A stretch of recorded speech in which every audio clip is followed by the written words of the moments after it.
millennial that got called a conspiracy theorist by all the normies about a decade and a half ago, right? I came knocking on your door 1,000,000 times and you laughed at me. All this stuff coming to light from the Epstein files is horrifying, to the point where I'm even hoping some of it is not true. I mean, there's obviously a bunch of bullshit out there too. What I find crazy isn't the fact that we now know for a fact that Prince Andrew sweats. No. What I find worrying, all the people calling into TV shows saying that Prince Andrew should not be put on trial. So yeah, they're saying Prince Andrew should not face trial, should not be shipped back to America to face justice for what he's done, so you won't do the victims any good. Who the hell are you to speak on behalf of the victims? Furthermore, he's not a member of the royal family anymore. And also, in this day and age, what does it even mean to be a member of the royal family? Like, historians in the room, please tell me, what makes the royal family royal? What exactly does that mean? To you, define a royal family. Why are they royal? What work did they do? Do they descend from King Arthur? Okay, well, fuck him too. What made him king? How did we even have a royal family? Especially in a country that's secular, because royalty is supposed to be deemed as somebody, in most cases, they're the ruler because it's ordained by God or something, right? It's not even like an empire where at least you kicked some ass to become the ruler. They're just blue blood, apparently. Even Christians don't really believe in that concept. Why are they treated so differently? Please tell me what's AI, the interview with Epstein where he gloats about the level of pedophile he is. What are you, class 3 sexual predator? That has to be AI. Tier 1. Because he's gloating. Was tier 1's the highest and worst? No, I'm the lowest. I'm the lowest. You're the lowest. Okay, tier 1, you're the lowest. The only thing I found interesting about it was how they said they want absolutely no black people. And I said, yes. Like I always say, representation isn't always important. There's some things we should just leave people to. For one, I'm glad. I always tell people, racism can save your life, right? I am so glad that this was intertribal warfare among white people. Now, from now on, nobody can tell me anything about black on black crime. And then we find out that Epstein paid to have bits of cloth from the Holy Kaaba in Mecca delivered to him. And, I see Christians gloating about this because they're trying to say that somehow it proves that our faith is demonic. Now, my reply to a lot of Christians is this. You guys say that your religion has to be true because Satanists always attack you and desecrate your artifacts. Well, keep that same energy now. Probably the first time an actual occultic, satanic thing has been exposed and the faith they were attacking was us. So by your logic, come on now, let's hear it. Let's hear it.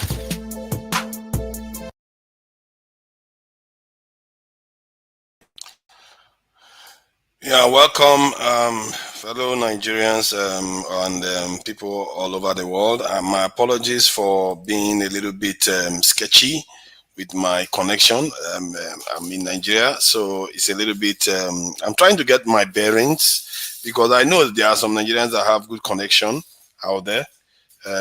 We are beginning to have fiber optic connections, but I don't have fiber optics yet. When I get it, then the connection will be smoother. So, but thank you all for joining us here today. And the conversations we are to have, obviously, I'm not going to talk as much because I don't have that much bandwidth. It's clear. I don't have the bandwidth to talk. If I talk too much, boom, I'll be off the stage. So, but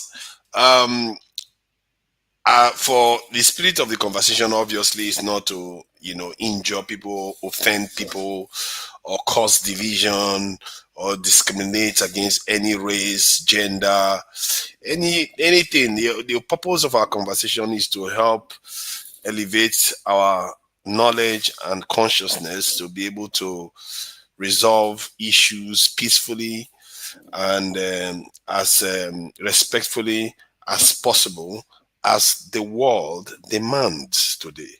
That is why we choose this path. The path of the world is that we have to figure out a way to resolve our problems. When you look for a way to resolve your problems, you often find it. It's when people don't look for a way, and that's when you don't find it. You can't find something you're not looking for because you're deliberately avoiding it, even when it's in front of you. You pretend as if it's not there. So that is the point of our conversation. We are trying to, keep keep it civil, keep it polite. Not necessarily too polite. Sometimes some things, deserve the passion out there. But the purpose, the intention is very important that people understand. It's not to divide. I would say things that people will find a little bit offensive because they're not used to it. Don't take offense. It's just a way of trying to get us to realize certain things. And I'm not perfect. I have ways of putting words that are often quite offensive to some people. So, but it doesn't mean I won't speak. I will speak knowing full well that I don't have any malice. And I hope anyone that comes on the panel doesn't have malice against fellow Nigerians, fellow tribal, fellow African, fellow humans generally. We don't want enmity between peoples. The world demands that we work together, we figure out our problems. If we don't, there will be judgment, as they say. Always judgment will always come. Okay, so the news this week has been very, very, even for me, a bit traumatizing. Has been very, very disturbing. That is so disturbing that even when I'm not listening to the news, it still crosses my mind. Some of the things you hear, you can't unhear them, you can't unsee certain things. And I thought it was bad, but we're talking about a totally different realm here, bad. We are talking about eating baby intestine bad. Not just the intestine, eating the physics is intestine bad. We are talking about people that are used to doing certain things, that they specialize in extracting certain chemicals or hormones, whatever you want to call it, from the human body, that they harvest it from people. Some of the descriptions are so vivid, it's scary, that it's like it's a horror movie. I don't know how human beings got to this point, but we have to somehow find a way to shed it. The people that do these things, they have to be held accountable and have to be made never to be part of our society again. Because to what end do they do these things? Is it because they want to have a lot of power, have a shared common atrocity that they commit, taboo that they commit together, so it binds them together in shame and secrecy, so that they can carry out their actions whenever they need to. Let's say they have influence over each other, because that's why the world doesn't make sense sometimes. Because the key things that influence people is not happening in front of everybody, it's happening behind the scenes. That's why the world doesn't make sense. Funny enough, even when things are going bad, Africans are not even mentioned. Nigeria, I'm really disappointed. Nigeria is not even factored at all. It's like we don't even factor in the game. And we have to figure out why that is. It's a bit of a shame that Nigeria doesn't even show up on any of the... We'll see. Maybe there's still 3 million documents to come out. You never know. You might find Obasanjo there doing some crazy stuff, but we'll see. We'll see. I don't know how Nigerians will tolerate it if that happens. They find that Obasanjo has been up to no good, some shenanigans with Epstein. That would be funny to see. But I would be surprised if Nigeria doesn't show up. I really would be surprised. And we gather that they take people from different continents. All this adoption that you keep seeing on the continent, when they adopt your child, you don't know what they are doing with them. Ew. Some of the things I hear, some of the things I've read on those documents. I even went to the department, the Justice Department of America, to download some of these documents. Some of the things you see there, it's really strange, because this is one man wielding so much power. One man doing all these things. And this is the most seismic event. As a matter of fact, the Prime Minister of the UK may actually lose his job because of this. Because this Epstein man During the financial crisis of 2008, when bankers were busy taking a lot of money still, they caused that crash, and people were saying they should take their bonuses away from them, and decisions were being made within the government. There was this top government official that was reporting everything to Epstein. And then Epstein even asked him to threaten some other government officials. This is some crazy stuff. And the media is in denial. This is why I say these channels are very important. You should be supporting these channels because we are like you. We don't have any stake in your business. We don't have any stake in their hiding stuff, because the media in UK now, the way they are spinning it now is that Epstein is working for Russia. That is the distraction now. Epstein is working for Russia, that they've got blackmail material against Trump. That's why Trump does everything Russia wants. But the truth is, when you look at that document, how many times Epstein was clearly beholden to the Israelis. That's where his real loyalty lies. So it's obvious. All the key people surrounding him are linked to Israelis. How can that not be obvious? But yet the Western media are trying to spin it to say it's Russia, knowing full well who the people that are doing it. And Boom Boom Ray did say something about, Israel is controlling America. Then I said, yes, they are controlling America, but if the Americans want their power back, they will take it back. But he seems to misunderstand that statement somehow, for me saying that Israel is not in control of America. That is not the statement. Are you struggling to understand nuances? The nuance is that, yes, Israel has a lot of influence over America, but if America wants its power back, they will get it back, like they are doing now. What do you think is going on now? They've done it before. History suggests that they do this repeatedly, and the Israelis will go, and whatever the Israelis or Jews, whatever you want to call them, they will go on to get more power again later on. They will purge them, and they will get power again. They will purge them. That's to be fair. That has been the sequence in history. This is why you have a lot of persecution against Jews over time. Every time it keeps happening in cycles. But if I am wrong, how did I know the cycles? How did I know this pattern? But you don't seem to understand where I'm coming from. Whenever I talk about stuff to some people, when I say these things, I say it from the point of view that yes, they have influence now, but the true power still belongs to those Europeans. It still belongs to them, because when they seek it back, they will get it back. Watch what happens now. Watch the space. The document is coming out. Let's see how they will spin it and spin it. Let's say they will spin it to Russia. You see whether people will buy it. People will not buy it until they pin Israel down for it. For what Israel has done to influence so much American and British life. The Prime Minister might actually lose his job. Peter Mandelson may even face criminal charges.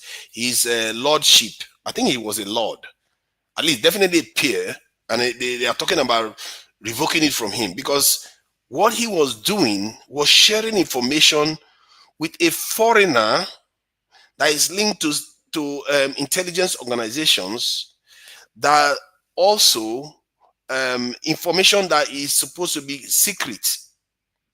That's because this is information that governments hold.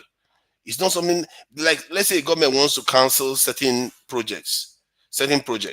You don't release it, because if you go and share with somebody, then they will go to the stock market and bet against that company and make a whole heap of money from it. Mandelson was sharing information continuously with these Epstein, repeatedly, happily too, not just repeatedly, happily doing it, because everybody that works with him feel like they are at the top of the world. They feel like they are at the top of the world. That's how it is.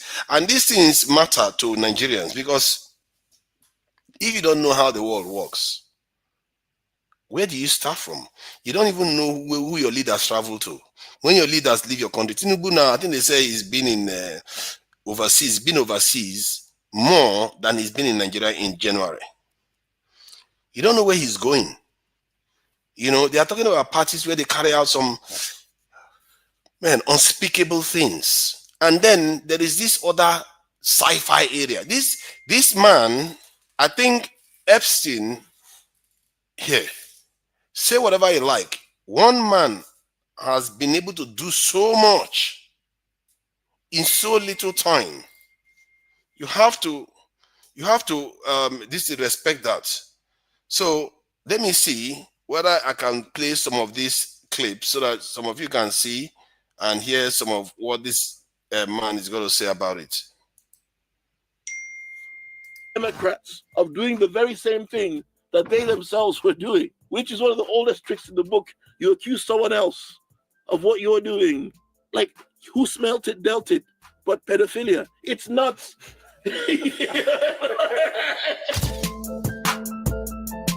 Anyway, in other news, the red pill is falling apart. I hate everyone equally. Andrew Tate is now on an apology tour, which I think is fucking pathetic. How do you go from, what color's your Bugatti, to winners win, losers lose, to now he's doing an apology tour? I want to be very careful here because I don't want to deflect too heavily. Him, Sneeko, and a bunch of other guys like that broccoli head motherfucker and some other loser were all on a bus. Like, these are grown men. Like, at least two of them are in their 40s. I don't want to be blaming other people, etc. You know, among dropping several gems, like going on dates with women is gay. I mean, a whole bunch of songs were played that night, none of which I requested. And they dropped Kanye West's least played song, Double H. I'm not going to say what the song's called, but you know what the song's called, right? I don't know what the song's called. Do you know the song? I know the song. But yeah, so Double H, Kanye West's underappreciated song. I've never heard it. Nobody around me would play that. You know, no matter what your opinion on masculinity is, there is so much wrong with these fucking assholes. I don't understand why young men, of all people to look up to, it's these guys. Let's just look at someone like Andrew Tate or Myron Gaines. These two guys contradict everything they say. They'll say that, okay, masculinity as a man, the one thing you have is your word. You stick to your word.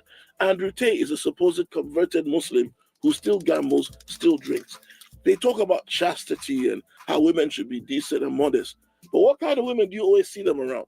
Isn't that hypocritical? Andrew, what do you think of Bonnie Blue sleeping with 1,057 men? Who are they always around? They're always around those same low-value women. You know, how honest should I be out of 10? I want you to be honest. You want to be honest? Yeah, go on. Even if you say he's not guilty of people trafficking, this guy literally profits from pornography and exploitation of sexual images of women. But that's the guy you want to take life advice from? The guy told you that you should be a warrior, you should fight. Did you see his boxing match with Chase Lamore? I'm 40 years old. I'm 10 years out the ring. He's the first guy I've seen shadow box and he's shadow won. He's younger than me. He's 20 kilo bigger than me. He's more active than me. I didn't fight a pussy. I fought the champ. And Tate, and these guys all dance terribly to this song.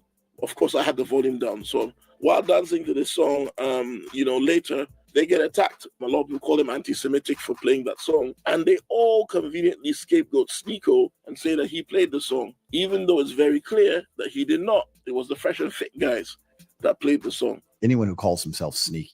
Hi, my name's Sneaky. All right, so now let's move on. I think we're going to move on from that. So anybody that wants to talk about, this Epstein palaver, they can go ahead and talk about it I don't want to hear anybody come here and tell me that it's a good idea to, for America to come into Nigeria, because it's so bad idea. It's like, if you say that, it betrays the fact that you don't truly understand life.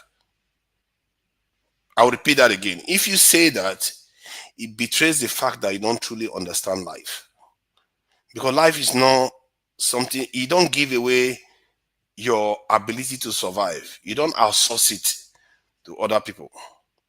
If they choose to help you because you are worthy, it's a different thing. But to say, oh, we can't do it, especially when you can. Especially when you can. Do you know why people were laughing at Nigeria a lot because of ISO speed? Because they know Nigeria is definitely capable of taking care of itself, Nigeria can be able to, Nigeria can, let me put it this way, can figure out how to get their people good jobs, figure out how to get their economies going, figure out how to solve electricity problem, figure out how to industrialize. But instead, there are people on the street begging him for money, saying, show me love. That is what people don't like. And when you keep saying that some other country should come and save you for something you can solve, that is so, I don't know how to describe it, it's so pathetic. Something you can solve. If it takes you being able to border your government, fight your government to do the job, that is better than asking another foreign entity that you have no control, zero control over. At least your government, you can trouble them a little bit. You can't even trouble America a little bit. You have zero control over them, and you tell them to come and do that for you because you think they are decent. What record told you that they are decent? You know, if it was true, you know, like angels in heaven, they come from heaven, they say they are nice, they bring good tidings, they bring blessings. If that was like, that's how America was, I can understand. But the data doesn't suggest that's how America is. Many countries, America has gone there and hollowed it out. The reasons why America does what it does is not because you welcome them, it's because they see something in you that makes you worthy of working with. America will not drop any valuable tool in Nigeria knowing how Nigerians are. Because tomorrow you could take it and go and give to the Chinese. Or you can give it to the Russians. Nigerians can betray anything for money. At least some of them. Clearly not everybody's like that. So I'll keep it at that from that point of view of these American troops coming to Nigeria. However, I'm not sure why the topic of the attacks in Kwara this week did not show up on the title. That attack was so disturbing in the manner in which it unfolded.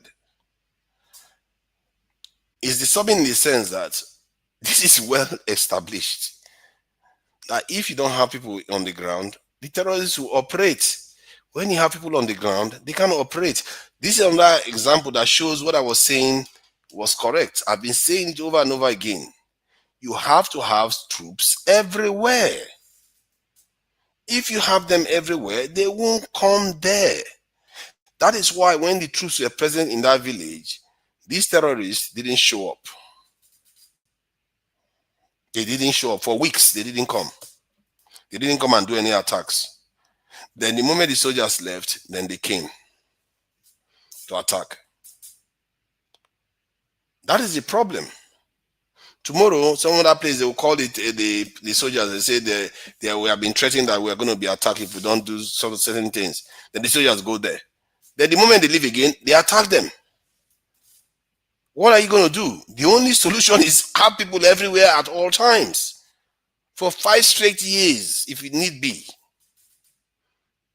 We have the people in that country. Believe in me, I see them.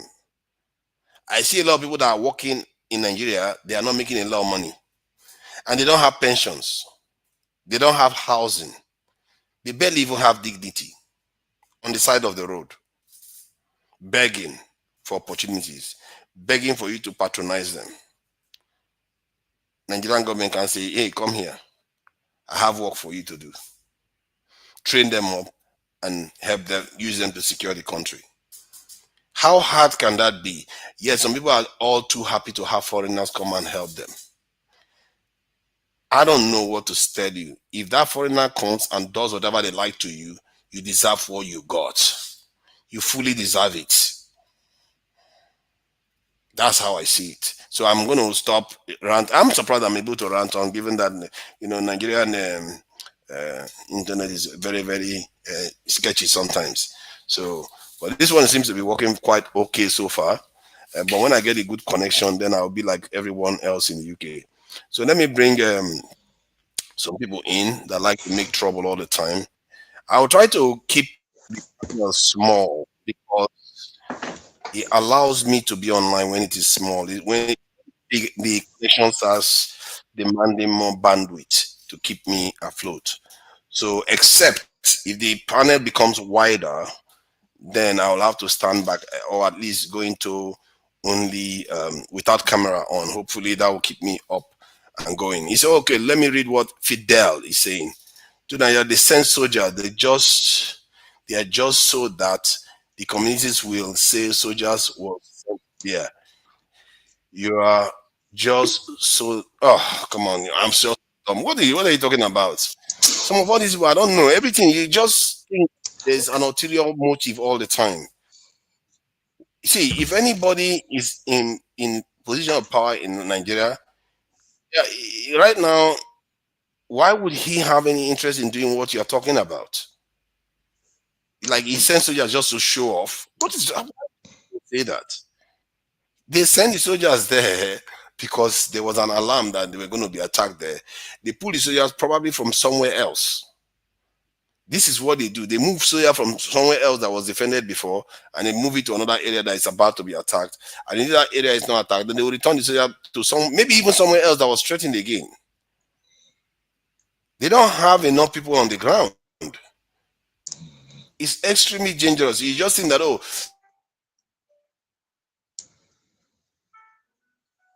you're frozen.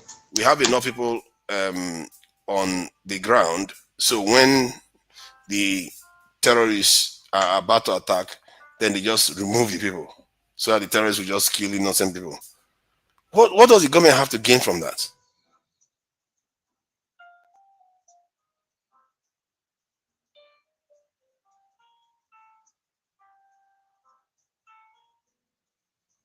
Did he go offline?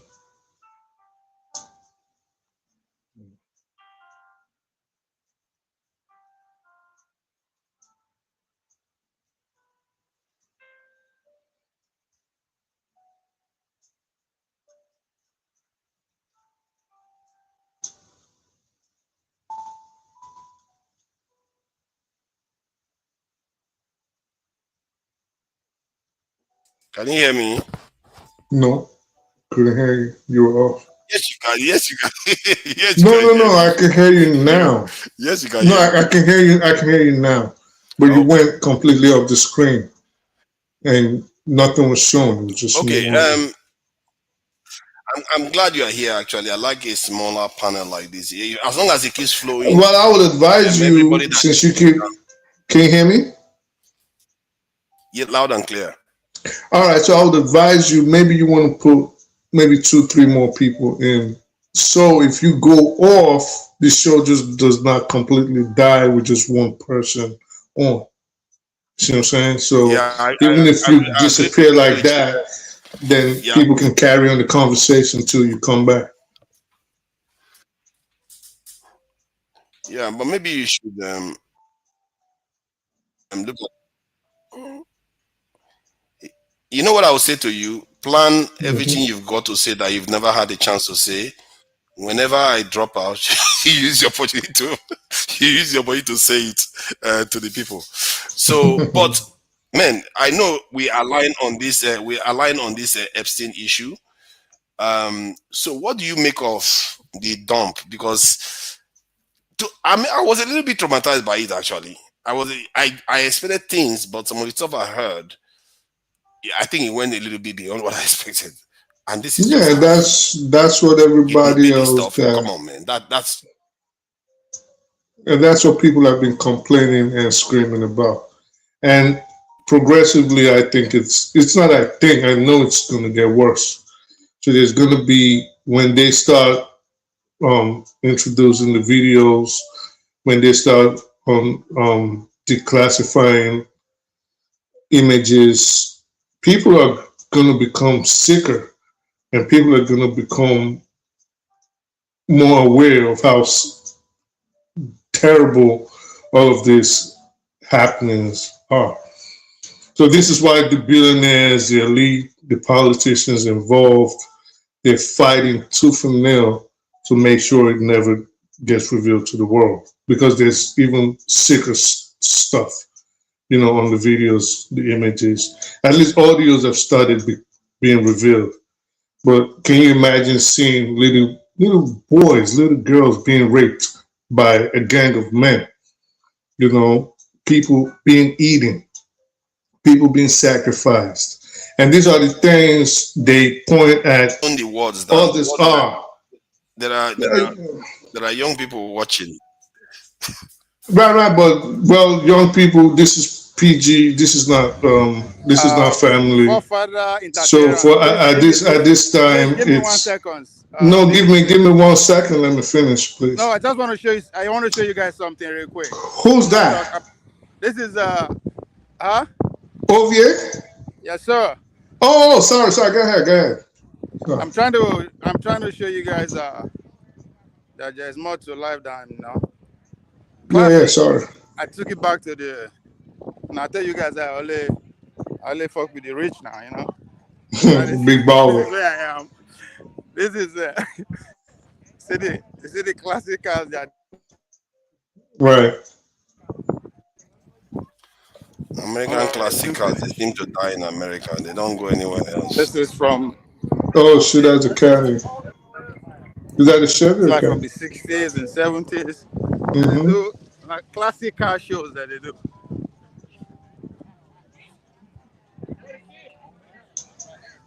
I know. I have to go inside this one. Yeah, those are dope. I have to go inside this one.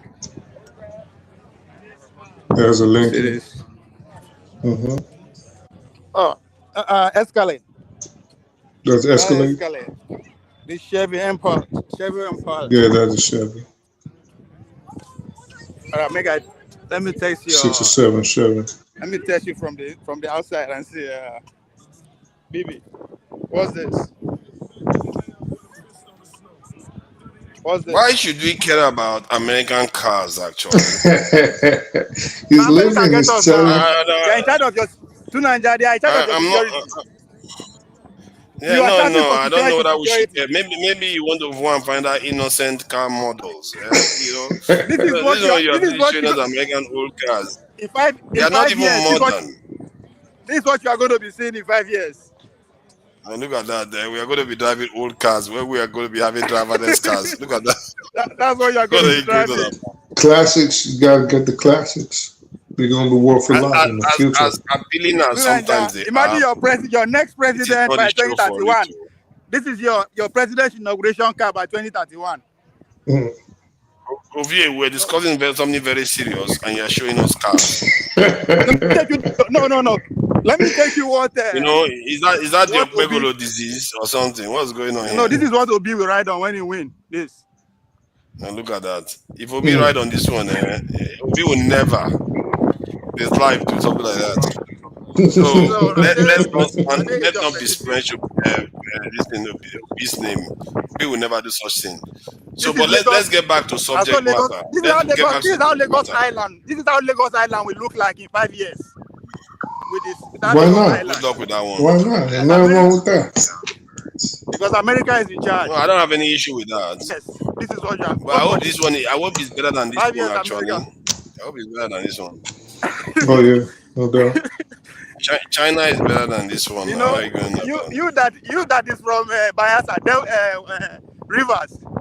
This is what Wike is going to do when he becomes president. Have you seen the that's roads in fine. Abuja? They don't even look complete. Oh, anyway, Nigerians are struggling to do something well. You can continue man. now. You can continue. Oh, all right, thanks, boss. Continue. Mhm. That's the boss. Thank you.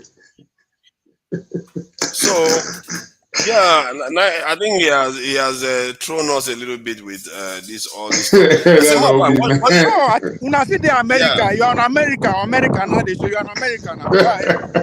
And over switch. See, the thing is, this is the dilemma people have right now. Actually, what Ovie did just Right. is the dilemma people have. People either want to carry on living their life normally the way they are doing, carry on like going to car shows and stuff like that. But at the same time, they are hearing that leaders are doing all these heinous things, like everywhere. They are all at it, from Europe, even Middle East has been found to be part of this. I don't know about the Indian In connection. what capacity? In what capacity?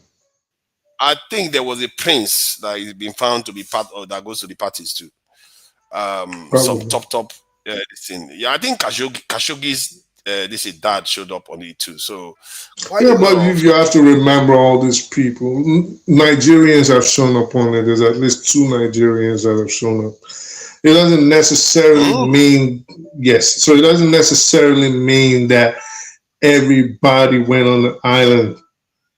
Just because these people have just been linked that at some point they had interaction with him. Remember, he was the go-to guy in Washington. He had all the news about insider trading. To an extent, they even suspect that he rigged the lottery and won about, what, $85 million? Something like that. With his Zoro Trust. Yeah. He took the money with his Zoro Trust, I think $45 million. So he was the guy. He knew how everything ran. He knew who was doing what. He had everybody in compromising situations. So they were at his behest. You know, they were at his mercy to a lot of things. Everybody. Yeah, I think I remember seeing the Jide, a Nigerian Jide there.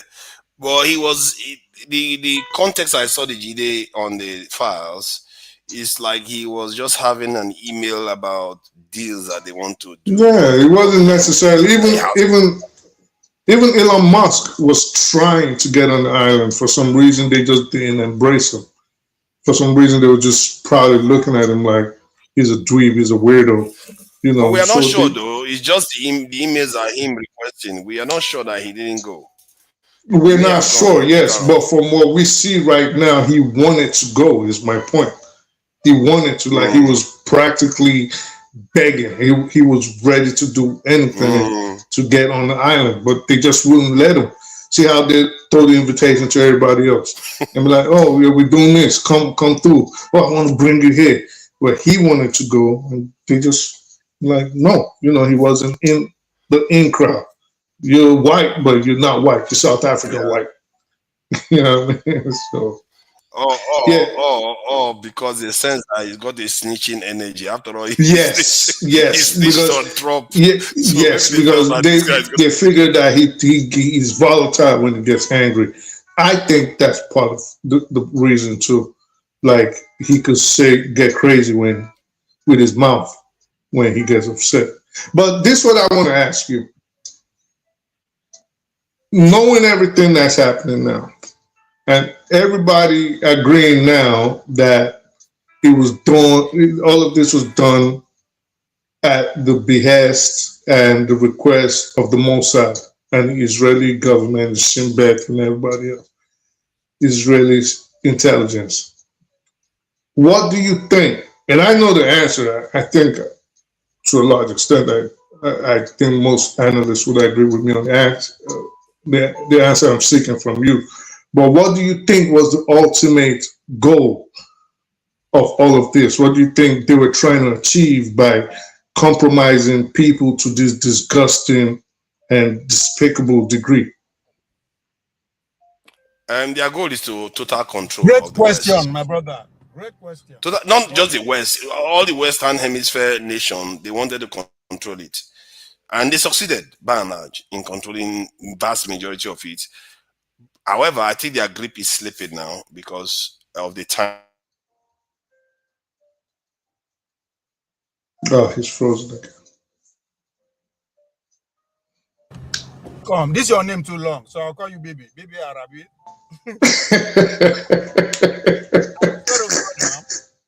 Yeah, go ahead. I know say last on this issue. Right. You know how we started. That we're not we'll come to one point that all of us will see it clear. I don't know how soon it's going to be. Right. The question you asked.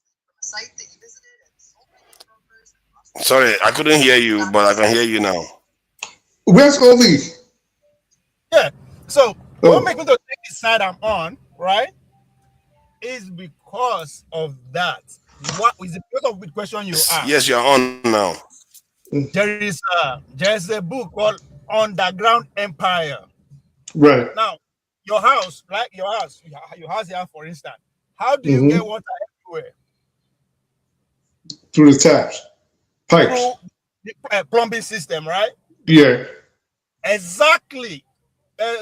Forefather used one word when he was doing his intro. No, when he was on Dr. Dameji, fiber optics, right? Mhm. So after the Second World War, what the United States did was literally to plumb the whole war. They underrailed the whole war in terms of information. They have so the main fight underneath that is what the Chinese are also. The Chinese were able to actually took themselves out, but they want to rewrite down. That's where the power is. So what am I trying to say? America listens to everybody on this planet Earth. Oh yeah, definitely. So now, if that is the case, are you not saying that it is the Israeli government are solely in charge of are the one using Epstein? Okay, so it's two-pronged. I see where you're going. It's two-pronged. It is American intelligence, right? Because there are bigger powers controlling the government, for example. So higher powers than what we see, the CIA, the FBI, things like that. Well, more like the NSA and things like that, right? Yep. They are higher powers, right? But these groups, even the shadowy ones, are also being controlled and beholden to the Israeli government. So the thing is, we're not saying they don't exist in the United States. What we're saying is they've been infiltrated by a foreign government. So they are controlling the United States by proxy using the US name. Yeah. I see that, but okay, see where I understand what you just explained. Now, not that I disagree with, but I'm seeing since they are the higher power, then if you look at what is happening, right, you agree that the world order is being rewritten by America. Like this is another phase we are entering to in Chad, and they want to be at the forefront of it. So, right, how do you think they will succeed if they don't have a plan like this? Yeah, but again, you get everybody to those you identify that they will be stubborn, right? That's one. Two, but I believe that from your own part, I believe that the Israeli see the bigger picture and they position themselves, right, to use that to get their own, to further their own interests too. Which is, if you look at the situation of Nigeria, the way the boots on ground, if you pay attention to the Muslim communities in Northern, they are not, people that matters, not the, they just retrieve and, right? Because even with the midst of chaos, there's the advantage that they can take advantage of and advance their future in the future using the same boot on ground. So that's what I'm, I kind of. No, I agree with you, but this is why I said. Okay, they are controlling the United States. I get what you're saying. The U.S. government wants it to happen, which would also go back to what forefathers' argument would be that, well, when the United States wants to get its power back, it would, right? Yep. But what we also have to understand is people like myself and people like Scott Ritter and people like General Douglas McGregor and people of that nature, Wesley Clark, our positions are that a foreign entity is controlling both sides, both joysticks of the game, right? So while Israelis are controlling the Shin Bet and 8200 and the Mossad, they're also controlling U.S. intelligence. For example, look at what's going on now. We are about to start a war with Iran that has nothing to do with us in the United States. Yep. But it is obvious that the only reason this conflict that might become global, at the very least regional, is about to go down is because a foreign entity, Israel, wink, wink, being led by Netanyahu, is pushing for it. Not because Iran is a sort of existential threat to the United States or North America or even the Northern Hemisphere. Not at all. But because Israel wants to control that region and it says, America, you're going to go destroy Iran on our behalf. You're going to put people there, and this is why you're going to do it. And this is where we find ourselves. Based on that, and I saw one of your comment section, comment on the comment section, Dr. Damiji, where you said that they will interfere, Israeli will interfere in our election. So 100%. Yes, on that premise, right? How long will you think it's going to take before we start seeing expose from the Epstein file that has to do with Nigerians in terms of those that matter? Because if they, that's one. Two, Iran and the foreign invasion. What do you think the Turkey is doing too? Because I don't think, because people are not factoring the power that the Turkey have now based on their region and what the negotiating power and all that kind of a thing. Despite, yes, what you focus on part of Israel, as Israel want to take advantage of. So is Turkey. Turkey has a, because Turkey, if you ask me, without the America on the back of Israel, Turkey is the regional power of the as of today. They have regional power. So that contention is there. So because they are kind of a little bit ahead to be a regional hegemony, I don't think they will just stand and look America go all in Iran without any ramification, but knowing that they are in charge of the security architecture of the well, let me start with the Turkey one before I get to Nigeria. The reason Turkey is I don't think Turkey wants to interfere in Nigeria. Again, I might be wrong, right? But with 100 million Muslims, of course, they are into they understand. No, well, Turkey is more secular, but this is where I'm going. I think Turkey has more interest in what is happening in its background. It has the PKR, the Kurdish rebels to deal with. It has the conflict happening in Syria, which it has lost territories to deal with. So if Israel, for example, continues on this trajectory of a greater Israeli project, what will happen is right now they've taken up onto Damascus, right? They're just right there, the Golan Heights. They've taken the Golan Heights.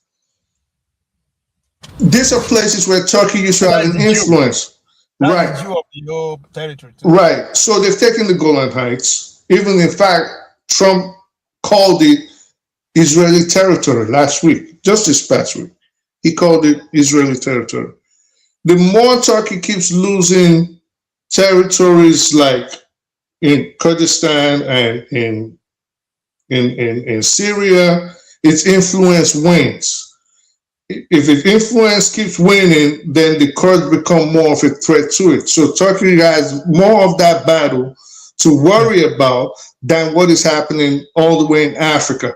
Not saying they're not going to try to influence Africa. I'm not tying them to Africa. I'm just saying, right. They have, I think they have a say to what goes on in Iran, between Iran and America within that region as they stand. Right. They have a role to play. Yeah. So with the Nigerian issue and why I say we should be wary about interference. If you understand these things, the play's already on the ground. All of a sudden, all these missionaries are popping up right after Netanyahu basically said he was, well, he didn't even say basically, he verbatim said he was going to send soldiers to Nigeria to help in the war against terror. We didn't ask for that. And myself and forefathers went back and forth on this, on what interference meant, right? If you remember, in fact, that's why I changed my name to Forefathers Interference. But what these leaders usually do, before they do something, they give you a hint that we're about to do this thing. So if we think, I would assume, given the fact that President Trump praised Nigeria's first lady a few days ago. That's my next question. Who do you think is responsible for that connection? I'll get there. But I would assume that the president of Nigeria has somehow cut a deal with the United States, like you always say, essentially, once they start praising you, they've sold you out. So I would assume they've cut some kind of deal, and Nigeria's 2027 election is going to be very interesting because Israel is fancying itself some kind of world power player, and it has seen how other countries influence the world. United States, Russia, England, Canada, the same tactics they use: brutality, interference, and things of that nature, subversion. Subversion. And it's trying it. It is testing the waters in Somaliland by saying certain things, recognizing Somaliland's independence. Then it is also trying it in Nigeria. We're going to put people in Nigeria. We're going to set up a base here in Djibouti with the United States. We're coming next to Somaliland. They're going to interfere with our elections, and we have to be very, very prepared for that. I think Tinubu is still their best option. I mean, with 24 hours is a very long time in politics. I believe that, but just based on the move they are making so far, right? That's the Israeli move right there, the Christian move. Because that's their event. But if he puts up any resistance, which is where I was going actually, saying now we're seeing all these so-called missionaries popping up from different places. All of a sudden, these white people and this, I don't know what Alex Berry is, are coming up. They love Black Africans. Well, there's a lot of Black people in the United States. If you really want to help somebody, you ain't helping nobody in the South Side. There's a lot of homelessness. We got Skid Row. We got a lot of homelessness in New York. Ma'am Danny is trying to get that under control. Why aren't you people taking care of that? All of a sudden, you in Africa inflaming the polity, dividing them by making certain divisive statements, and then they get in the temperament, and they've seen that a lot of the people are not as versed in what is happening outside and how all these incursions can affect them in the future, and they're gauging that, okay, we'll win this way, and we'll say this to the people and piss them off this way and that way. Let me ask you again, based on where we are now in terms of the Turkey influence, the Israeli influence, which now I think you, because I'm absolutely confident that Bola Tinubu we can work with Bola Tinubu, because they deal with them. The only place I'm seeing another where is having friction right now is this vice presidential seat, which is where I see the influence of Turkey, because they have the White House here and they are on the same table on Board of Peace and all that. They are the only one that can say come. For us, since the man Tinubu is a guy that you guys can work with, the only way this ticket can win is to bring another Muslim based on how the distribution of things is. And I want to be biased here. That's where Konkoso comes in. If they are going to change the current vice president, the replacement is going to be Konkoso, because it's all about winning. That's where Tinubu is. That's where I think that the trip to what's it called? The Turkey is all about, because if you look at the drama display, because that's a theoretical art, when they were stripping, they were guarding them and all that. That's the same trick they used in 2022, and it worked. So, but again, it's to remind them of what could happen in terms of what happened in 2009, 10, 11, with the death of Yaradua and Goodluck coming and doesn't want to go. So now they're not come. They are trying to play the over that. This man is not dead like that too. It's very fragile. Anything can happen to that. In case if it happen, if you guys insist that this is going to be vice presidential, the war repeated itself again less than 10 years ago could happen again. To me, I think that's what these are playing, and I think it's going to work. They're going to support a Muslim ticket. That's the only way they can pull out the victory. So Israel cannot have its way both ways. That's what I'm trying to say. You cannot be ground everything. They want to have the power again. You expect the other half of the civilization to just, so they will have to choose. The Muslim ticket continue for another 4 years, or this Board of Peace, whatever, everything.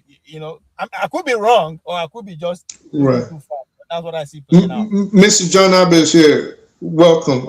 Just give me 1 minute so you can jump in. So I don't want take the time because I know you're waiting to speak. That is the potential too. You know, he's a pastor from the Middle but Obi, this is what I want to ask, and I'm asking Mr. John Abbott too. What is wrong if we have a person of the same faith or the same sex or the same ethnicity as president and vice president, insofar as they carry out their functionalities as president and vice president?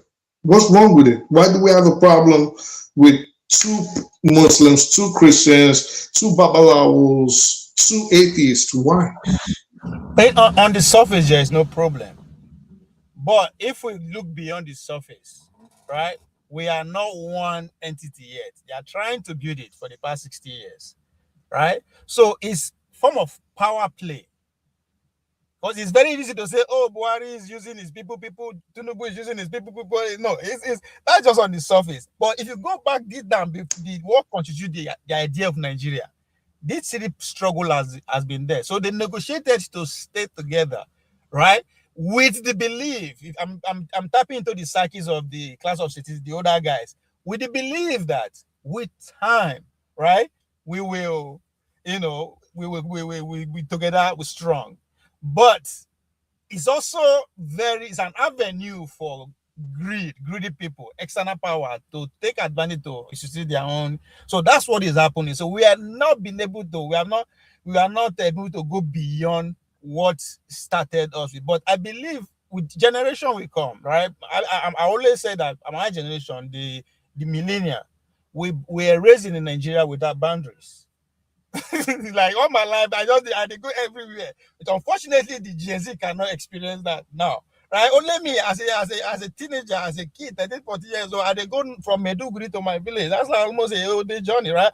Fear. So, and again, the people, our kids, that's what we are going to teach them, and it's happening again because the grips that the likes of Whiskey Davido have around the world, it's as a result of that. John Abba here take me to parties maybe say in children in case I are doing. Well, if I reach there, I can't tell who is from the north, they know who send us there. Even when we go sit down with the Jonah Bennett, we go argue. The kids are just so, and that will evolve if these external powers help bend that, it no go work. Because if you are one, it's gonna be very hard for them to take advantage of the way they do now. That's why I also believe in another way to accelerate that oneness is one political party system. Let's commit inside. This one way APC go they do their meeting for London. DPDD go do their meeting. That's that, and we go there argue say why President what is the travel? Let's welcome John Abba. Yeah. Our potential vice president. Yeah. Let's welcome him. John Abba, welcome. Thank you so very much. Forefathers speak the truth in a way. It's nice to see you guys join it because you guys have the same school of thought like mine. I'm sometimes okay to have a different one, but what bugged me is the going back to Nigerian. So whether it's the politics or the military or the soldiers in Nigeria and the view of our people, it tells that it's a long walk to freedom if at all we have started working already. The mind of our people, especially if those that are in diaspora can think and reason this way, you can imagine some of the people in Nigeria, you wonder, how do we draw the line? What do you know about life? And how do you understand power? And why do you think they are there to help your military? Nigerian military have gone around the world helping other nations. And I don't think it's the unwillingness and the leaders, which I think the leader too doesn't know better, because I think we give them more credit than they they deserve than they even know. So it's a mind-boggling to me, and I wish that a very radical person can take over that country and make us proud again as a nation. But with this Cherekambia business that are doing there, this caricature, I chop Nigerian PNC, it's a shame. It's going to bring our country down and the black nation. Uh, we are the hope of Africa. Uh, because not because of the population, it's because Nigerians dare to be who they are. Our swagger, our depth of knowledge on issues, our dare to challenge life, even though we've been crippled before we even started crawling. But in the midst of all of that, Nigerians have done perfectly well around the world. I always say that the only place Nigerians cannot do well is in Nigeria. But outside that, we are a very resilient people. And the reason is that those that are leading us don't know their left to their right. So they sell us and they are stooge, a puppet to the West. And that's why I don't even believe that the election who to support have any impact in any form or shape. Or I don't believe it. I just believe that there will be something bigger. And even if you take life of few Nigerians, it's okay. It's a sacrifice for us to move forward. But with where we are now, the mindset of the people is you don't even know when these people are with you, you don't even know what they are doing. You don't even have any capacity to monitor anything. Rather, they are their boss. They are your boss in your own land. So it's a mind-boggling. And coming to 2027 election, it's settled. As far as Tinubu is alive, he's going to be there. It doesn't matter whether ADC. And by the way, who tell you they are different? They're not different. Everybody are just looking out for their own personal pocket. No, none of these people, they are sweet talking people around, pushing people around that they're going to do better. They themselves already have people in Washington lobby for them. These people that you guys are saying they are your candidate, they do better, they want to change Nigeria. And if you don't have the love of your nation and have a vision to take Nigeria from where it is. Nigeria mentally, the Nigerian people, we are suffering, struggling in Nigeria with all things bombarding us. And now the people that even have been taking advantage of us for years. Now you are started negotiating with them before you even become a president. Who tell the rest of Nigeria that these people are there for you? So and we will refuse to be bullied here by anybody. I refuse to be bullied. And thank God it's not one-on-one. I believe it's if this channel have your say, if it is a studio, trust me, nose will be bleeding because some of this nonsense that we say will not go unpunished. Some people will bleed and will end up because some of these things we are I mean it's okay to be civilized, but you cannot just speak ignorantly, bluntly. I don't even know how forefathers and Rudolph and the rest can anchor this program when you hear some of our brothers and sisters that somehow is okay with all of those things. And anybody among the people running for president, meanwhile.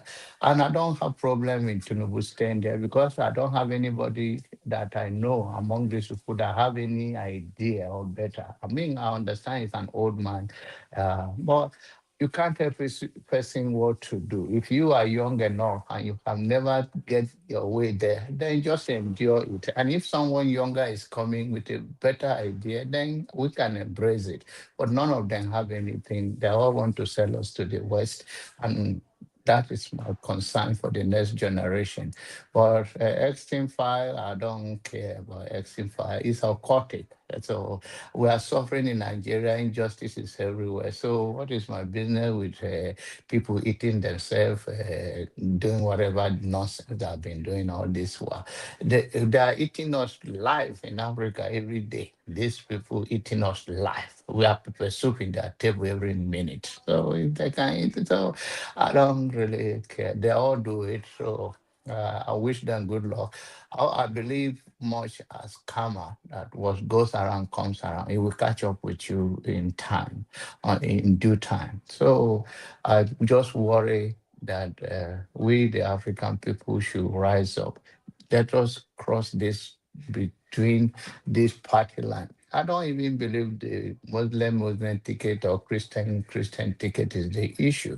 The issue is that people have no clear vision for their own people, how to lead the country to be competitive in 21st century. They don't even have the idea. So they use these religions to divide us, use a tribe to divide us, use all those things to divide us, and we keep falling into the trap. Oh, this is Christian, this is what. Are they not a citizen of a country if they mean well? I believe that what people believe influences them, but it shouldn't be more than the constitution where things work. So if we don't have a strong constitutions, then all the institutions in Nigeria from A to Z are not working. So if they are working, we will not be looking at whether it's Christian ticket or Muslim ticket, but they use it as a divide and control over the years. And I'm wondering why is it still working in 21st century where we can see more things that those things shouldn't be what divide us. You have the right to worship God the way you want, but to respect me as a human being, I will respect you, and our boundaries will be clear. So I want to give my brother Jagon that come to say his word on all that. But I think we should look beyond this and unite ourselves. We can have our differences. I have my differences with Jagon. But if you come to US today, it's my brother. Yeah, I might have my differences with Gouvet. If you come to, it's my brother. There is a way you put things in perspective. We cannot, because of we don't like what each other say, make us to sell ourselves to another people who doesn't even believe that we are human beings, even whereas we're even better than them. Thank you. Sorry, thank you for that. I wanted to share something quickly before we carry on, because I find this quite interesting, what I'm just looking at. Typical Nigerians now. This is why I would say we are very, very quick to sell. This is from the Epstein files. Nigerians, we always show up everywhere. It turns out that we are there. So let me read this. It says, I agree we should meet, but for our meeting to be fruitful, please give some information in your proposal. We are willing to sign NDA agreement with you. This is the owner of DP World. I think he's a member of one of the top families in either UAE or Qatar, one of those two. And he's meeting Nigerians. Notice the part I wanted to talk about here. He talked about meeting two presidents, a governor. He met two former presidents at the invitation. He met a governor. He met somebody that has a private port owner in Lagos, discussed acquisition, and it didn't work as he said they discussed acquisition. Then he said joint venture. He said it didn't work as he insisted that we pay his dividends in dollars while our earnings is in Nigerian naira. That is a Nigerian not accepting the naira. This is a foreigner talking about this to Nigerians. So Nigerians are not willing to accept the naira when somebody is coming to invest in your country to pay you. Then he says January 2018 met transport minister who was overwhelmed with my presentation, but offered we build an industrial park in Lekki since port is already given to a consortium of an Indian development Chinese contractor and CMA French shipping company to manage. I declined the offer as there is no benefit for us to create an industrial zone to produce cargo for someone else's port. At DP World, I made a decision that unless we get what get what a compelling offer, we stay away from Nigeria until such time.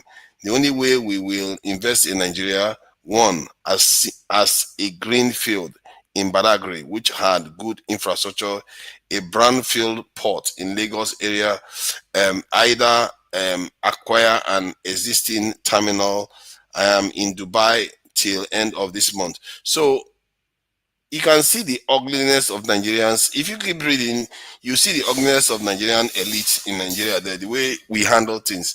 According to him, he said his presentation overwhelmed our transport minister. So that's why I say we are the problem. We have been conditioned to see ourselves as less than. We don't know how to interact with the world. And if you look at that email, this is telling you that you said 2018, Abi, who is the transport minister? 2018, right? That's what you you are trying to nail him down. But that just lets you know. That just lets you know that even when you listen to Nigerians on this panel, aside from the fact that either they do not know their own history or they are in denial, so there's just some cognitive dissonance going on. But a lot of them do not understand how Westerners think. They don't understand how the white man thinks.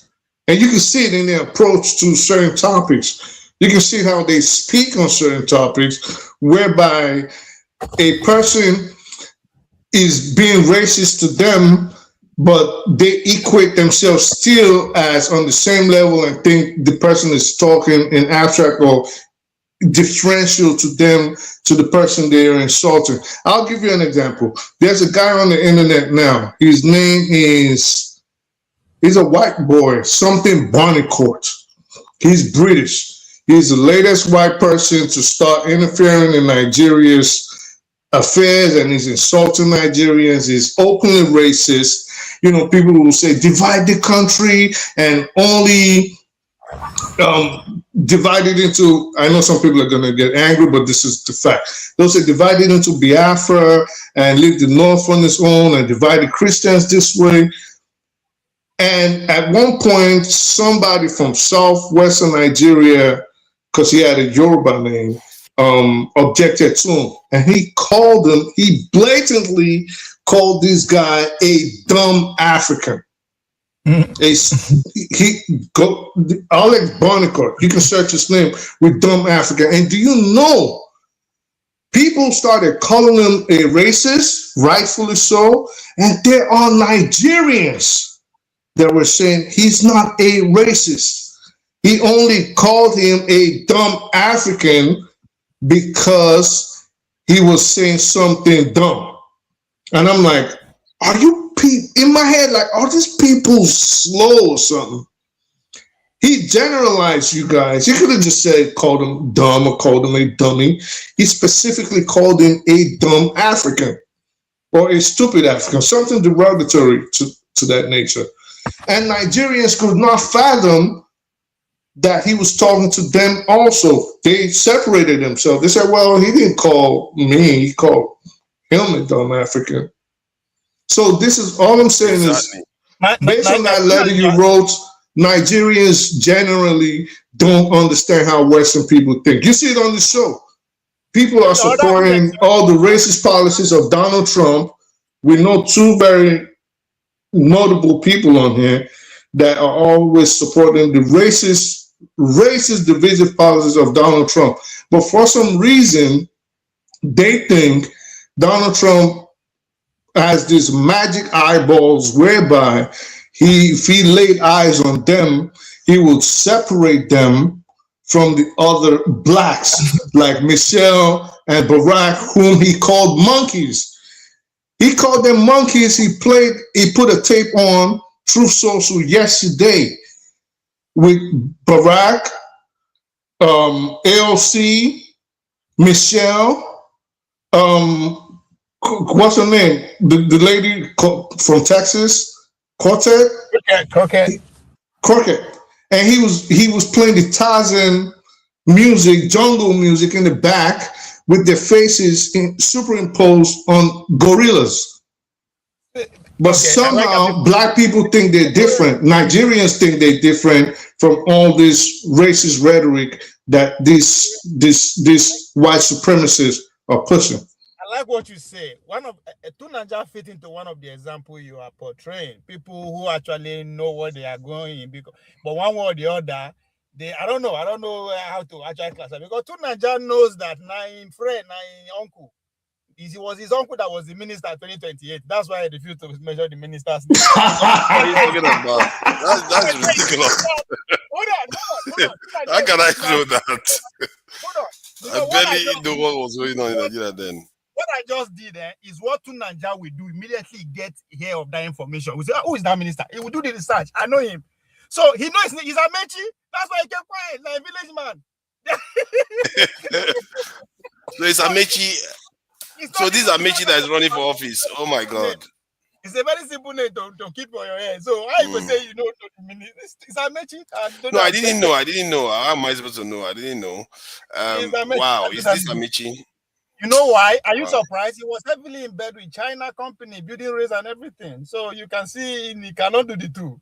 They've already sold to China, the Buhari administration, collect heavy loan from Chinese via that road. Of course, it was one of the prominent ministers in the Buhari administration. So I don't know why you are surprised, because they went all in with the Chinese, the seaports, the mining plant and everything. So when the Americans are coming, which is pretty much or the Israeli, which is pretty much what would be the man name? Epstein. Of course, he no get choice. He has to do like that. You can't serve two masters. Go backfire. So that's exactly what played out there.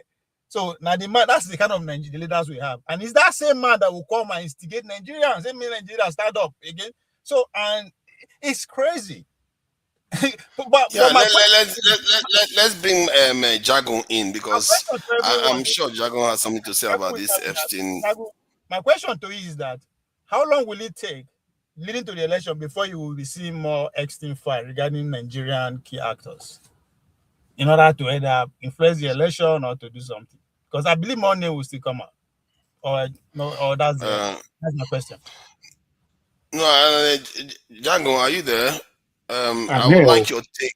Yeah, I would like your take on the developments this week, because it is cutting across many countries in Europe. I think I heard about this in Denmark or something, and UK definitely. The Prime Minister is in trouble because of that.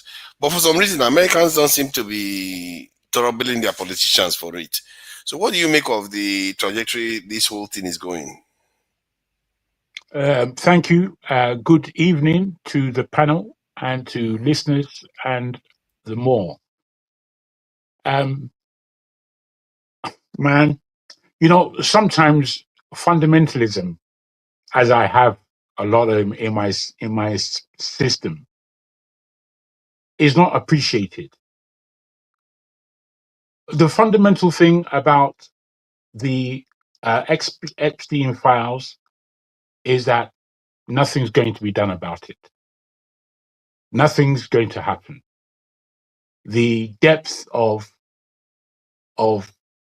heinous crimes that have been committed by our politicians, our leaders, our business people, our celebrities, all these people who have visited the island and done worse. It's something I've been speaking about for some time. I told the panel some years ago that 250 children go missing in the UK yearly. This is just the UK. Go missing, which means that they've been torn away from their families in one way or the other. In this aspect, and in us understanding that this is a direct industry, and I would say possibly being run by Zionist Jews globally, there have been children who have spoken in the UK, in Highgate, here in London. There were two children in the 1980s or early 90s who were speaking about what their parents were doing and what they had to do, and the kind of processes that they went through in eating children, killing and eating children. Shocking to me. Shocking when I came across this information in the first place. But the fact that we now know, because I used to tell this to people, nobody will believe me, or nobody believed that there's cannibalism going on in the UK. They'll tell me okay, now it's out. We've just stepped over it like it's not even news. Nobody's going down for this thing. Andrew is not going down. I can guarantee you he's not going down. His mother, the Queen, who everybody respected, it was knowledge. It was of her knowledge. She knew. Not only did she know, she was involved. Don't think that don't think that the king, as they call him, is not involved. Is that what you? If that passes through your mind, you're an idiot. You're an idiot. But he's there. He's there. So I'm afraid we are going to see this go and come and go. It's going to be history. When you see that there's no outrage at this level, that's when you know that the test has been tested to the point of us as a human race being sheepish. We're not a strong, this is not just about Nigeria and its problems, and the sheepish nature of Nigerians is a big problem. But it's a global thing. It's a global thing. Every citizen of the world, we're just sheep. And when we come out with shocking news like this and nothing takes place, there's no outrage, there's nobody on the streets. Nobody's on the streets of London outraged by what they've seen. Nobody. Everyone's just going on with what they're going on with. Dagvin, do you think it's because of love of money, capitalism that turned us to No, it's not because of capitalism alone. Capitalism is there. It's just a mechanism. What it is that slowly by slowly, we are losing our souls. That's what it is. You see, sometimes we're not able to engage spirituality because we believe it doesn't really belong to us. But it does, I'm afraid. We all have a spirit. And our spirit is our real means of humanity. And when we don't engage it, we've lost. We have lost. How can you not engage your spirit in what's taking place in the world? You're engaging your mind, you're engaging your physicality. But what about your spirit? What does your spirit tell you? Our spirits are weak, brother. Our spirits are very weak. Do you think it's because we pay more attention to the material things and forget that? Yes, you could put it that way. We do pay more attention. If you don't mind me jumping. Oh, sorry, go ahead. I thought you were done. No, please. Thank you. I do agree with you and Ovi, right? The materialism aspect, the capitalism, the fact that we seem to have lost our souls and our humanity, which you always spoke about on here. You are one person that would always speak about that. But I think furthermore, and even more than that, is that humans have revealed themselves to be unbelievably hypocritical. Hypocritical in the sense that, yes, I also agree and admit that, yes, it's been years of programming from the elites through the media and through happenstance in the world, how they shape events, right? But humans have shown themselves to be unbelievably hypocritical. Why do I say that? Let us assume, and I think everybody on this panel will agree with me, let us assume that instead of Zionists, which you have rightfully again called out, instead of Jews and instead of Christians, the perpetrators of these actions were overwhelmingly Muslim. How do you think the rest of the world, which wants to act oblivious to cannibalism, to rape, to sexual assault, how do you think they would have taken this issue? I know how they would have taken it. They would have been calling for every Muslim on the planet to be hung at the stake or crucified like Jesus. But because the perpetrators do not feel the narrative, what do we have? In Europe, if you watch European news, they are trying to link it to Russia. If you watch American news, they're trying to blame other entities except the real people that committed this act. Even on the show today, and even on social media, and even talking to people, everybody is doing their best, failingly so because they can't, definitely are not going to succeed, to attach it to another group, primarily Muslims. Each time they talk, oh, well, but you know, in the Middle East, they even had to make fake videos of Mamdani saying he was probably Epstein's son because his mom had a showing for her book and her movies. Yeah. Let me ask you before, sorry, my brother. Let me ask you before I take the mic back, if I may. The point, whilst I can agree with a lot of what you're saying, is there a point? Because if there is a root that we all know is sick, whoever that sickness belonged to, does it really matter? Because if it were Muslims who are doing this, perpetrating this, which they are not, or indeed maybe they are, I don't know. But if it were Muslims that were cited in doing this, it would mean that Muslims would have the power that the Westerners have, which would mean whoever is in power, it would go on the same, because all we are human beings at the end of the day. Whatever creed or religion we belong to, it is not the creed or religion that is being decimated, it's humanity. Right. That might be true. It might be a power issue. And I don't think it's a power issue. I think it's just a morality issue. It's a decadent individual issue, meaning these are not new. People tend to forget that Western governments are offshoots of the Roman Empire. They carry those traditions and behaviors along with them these thousands of years. So I don't think it's just a power issue. The Japanese have power. We don't see them doing it. Africans have power in their own little places. We don't see them doing it.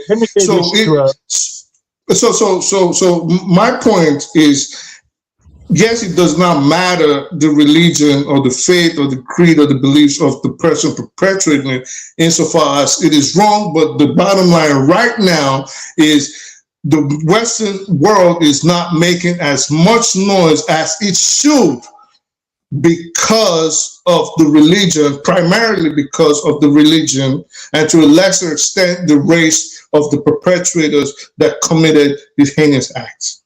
Okay, I would agree with the race. I wouldn't necessarily agree with the religion. Because you see, by the time you get as far back in history as the Roman Empire and the way the Roman Empire truly ended, it ended in immorality, which is the way most empires end. By the time you get to the level of corruption that we're at, where it's seeping into humanity, where the human being is more corrupt than money. The human being is more corrupt than money, if you understand what I'm trying to put to you. When you speak about Dogon, Dogon is not a European spiritual system. It goes further back.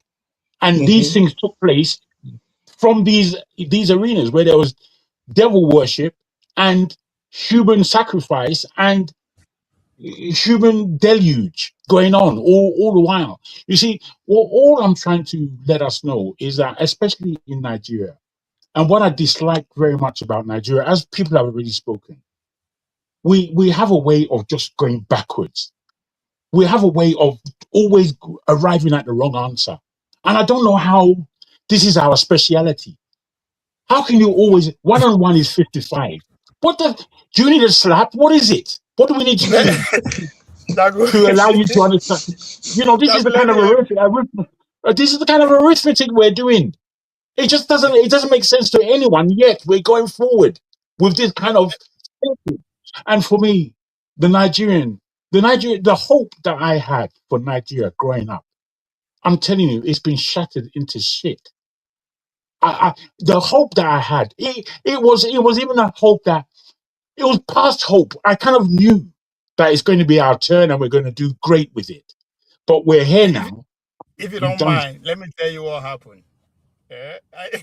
What you are saying, man, you are so spot on. Let me tell you what happened. That it is engineered, just as you said, for us, to be behaving the way we are being. Unfortunately, because if you go back to in the 30s, where Huxley wrote the Brave New World, right? If I may quote, when he was talking about that the world we achieve our stability through humanity achieving stability and happiness through extreme technological and social engineering. Babies are no longer born naturally, but detained in an hatchery and conditioned into rigid ecosystem. Alpha at the top of intellectuals, leaders, down at the experiential and millennial workers. People are genetically engineered, indoctrinated from birth via ignopedia, sleeping techniques, and kept them docile. With the drug, Soma, a perfect escape from what? Discomfort and dissatisfaction. Proximity. Proximity, it will be mandatory for everyone belonging to everyone else. Family and monogamy are obsolete. Arts, religion, and deep emotion are suppressed, which is what you're talking about, spiritual. Those are suppressed. And consumerism is endless. So your generation are pretty much maybe the last stage of generation. Before that, their plan get to us, because after I believe so. Brother, yeah. if I may, I believe so. Generation X, which I belong to, are very different from the generations that come underneath us. Very different.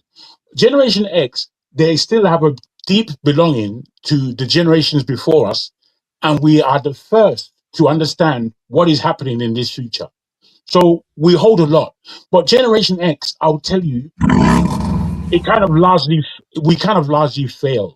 And I don't like to use the word failed, but we were in a juxtaposition where we understand the respect and honor of our parents' generation, but we knew that we were entering into a world that, boy, you have to have your torch on all the time to see what's going on. Because things that I was finding out at 15 and 16, people around me had no idea about. It took them 10 years to catch up to where I was. And this is not a boast.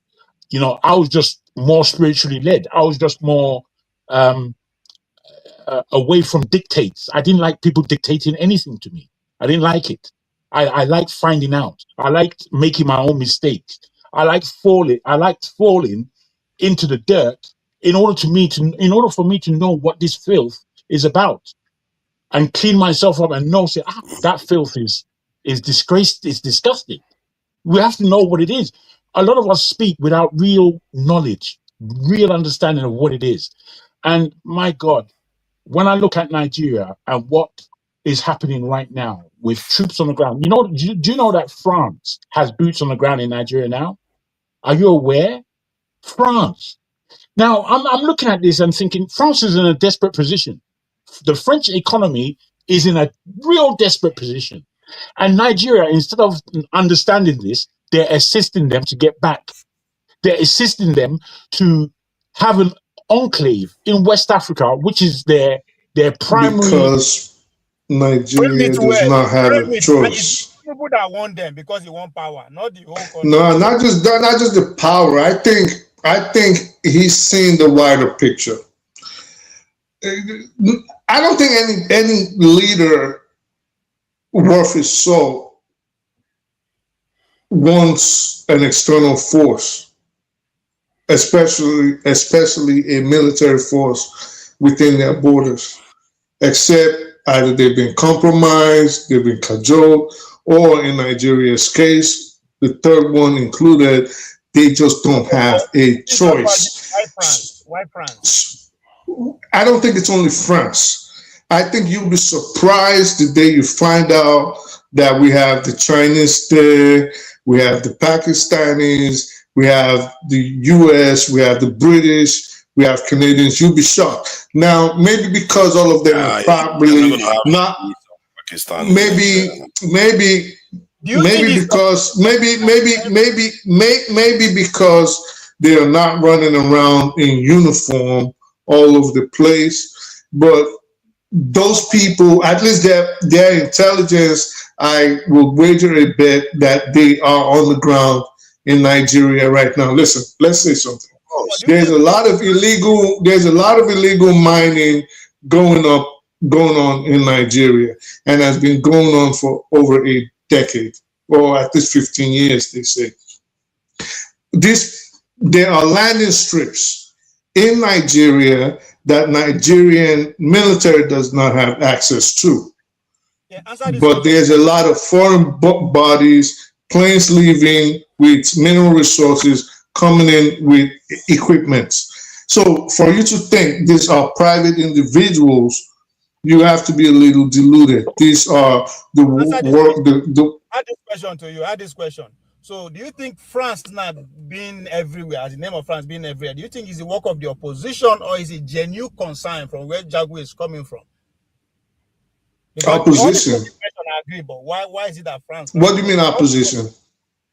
No, Jagun is speaking generally that having foreign boot on ground is not a good idea, but France in particular is not where we should go.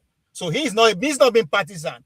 There are some people who oppose Tinubu who want him. I want to say, oh, why France? Why France? Why France? So I'm wondering, where is there? Why France? When you know that there's Indians, there's Chinese, there's all this, but why is it? Nigeria does not have a choice. Nigeria at this point is at a precipice. Nigeria is fighting for its survival. Nigeria is on its last throes. If we do not allow these people at this point in time to come in and take the resources, exert their influence, destroy things like the AES, however the part Nigeria has to play in it, what they will do is do it blatantly. So what they're doing now is just subtle, well, not so subtle, but at least they're giving, not so subtle, but they're giving Nigeria some kind of off-ramp. You know, we want to take everything, but we'll give you 10% if you let us in. Let me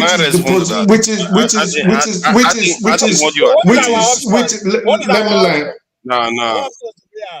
Is it okay if I land? Like, no. So we don't have a choice is not accurate. No, I want to know as a nation. You haven't let me land it.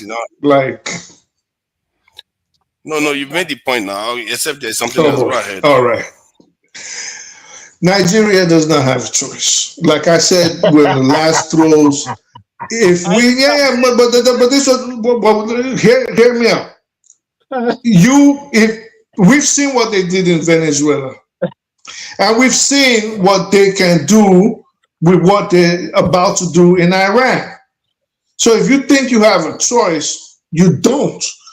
So it's either we're going to take it all and kill you in the process, or throw you in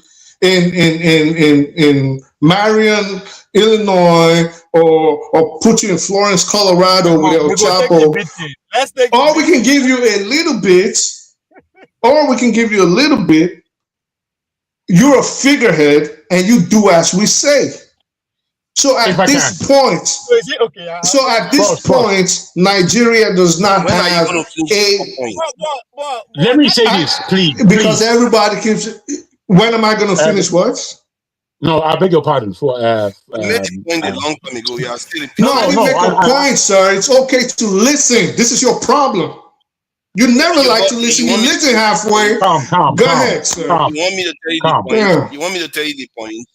I already know the point. He's already made the point since 5 minutes ago. And you're still making one point over and over again. Oh, yeah. No matter, let me say my piece. You go, I've been talking. See, to tell a nation that they don't have a choice sounds like something, and somebody from the inside or the other side will want us to hear, which is very, very weird.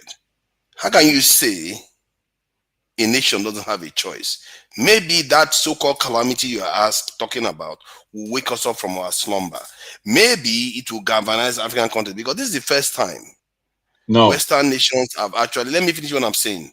This is the first time Western nations have actually showed up on the Niger-Congo side of the African continent to start bombing. And it might galvanize us, because if you look at what do you call it, Traore, even assassination attempt starts galvanizing people, not to mention if there was a war, all-out war going on there. And Nigeria is not that. When I look at Nigeria, you know, I'm on the ground right now, and I say Nigeria is not like Ukraine. It's not like many other countries where you just think you bomb one place, you decapitated the country. You would have to bomb almost every house to stop Nigerians from getting power supply, for one. You have to bomb every house to stop Nigerians to get water, for one. Nigeria is a very difficult place to conquer. If you think about it, do you even understand how the electricity? Wait, hold on. Do you even understand how Nigeria is electrified? You think you have to bomb literally every house? If they knock down the Kanji Dam, that's it. You're done. They knock down the Kanji Dam, you're done. That's exactly my point. What else electrified Nigeria? What's your point? Hold on. You don't understand. Nigeria, No. Because I think we're going. Wait.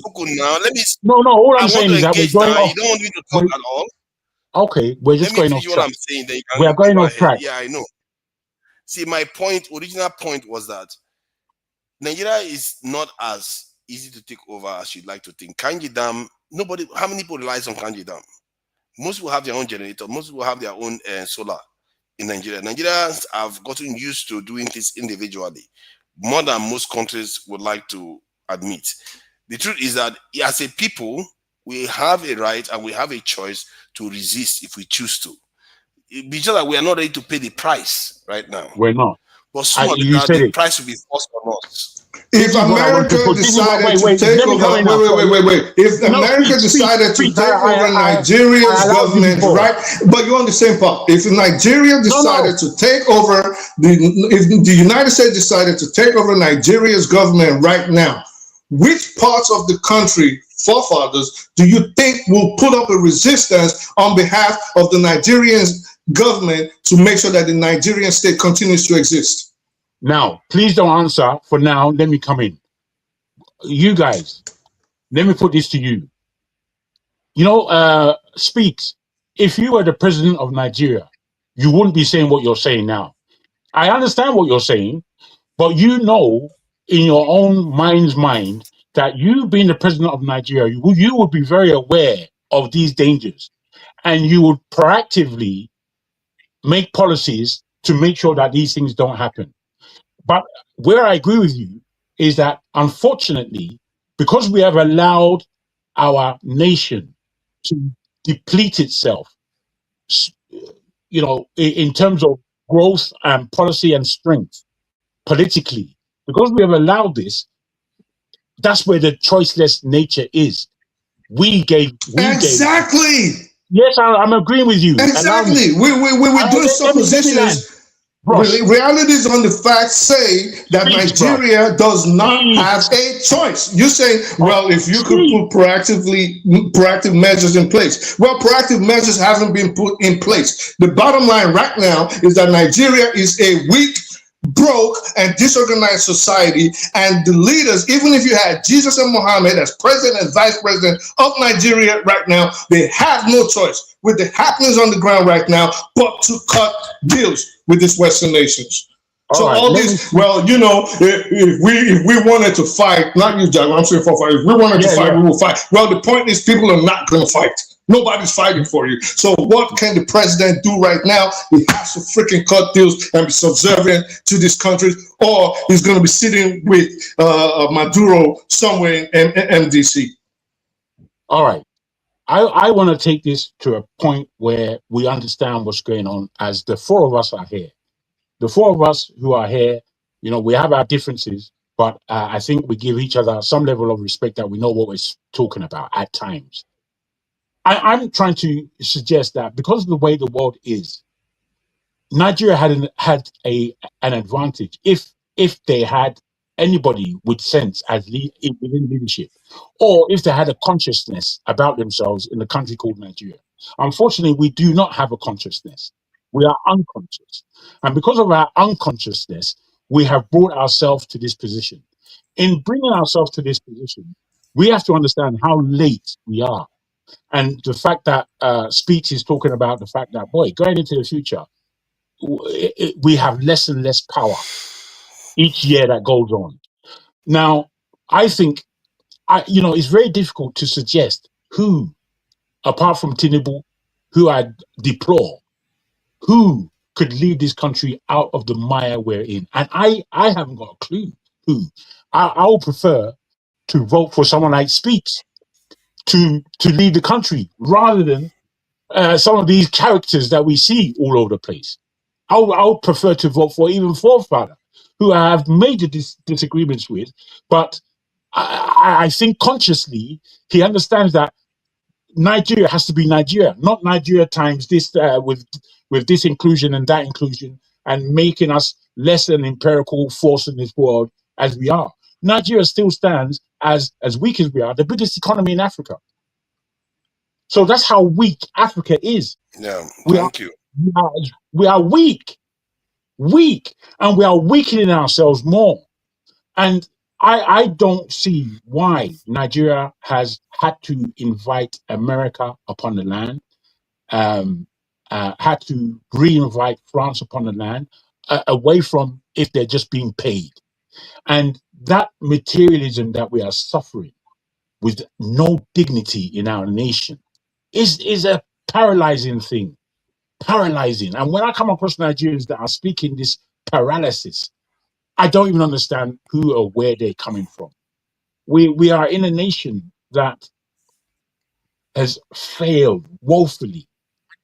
They haven't attached themselves to the African American understanding that if we are good at this negotiation course that we are in, we will know that we have a power base in America without having to go there.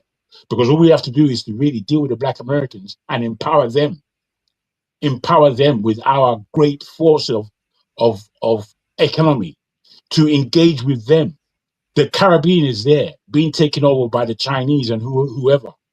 We should have engaged that place from a long time ago. The South Americans out there, we should have engaged them. This is what the Chinese are doing. The Chinese are engaging the world. We're just sitting there looking. Our country is a pile of shit. Our country is nothing to look at. Ikoyi, is that what you're going to boast to me about?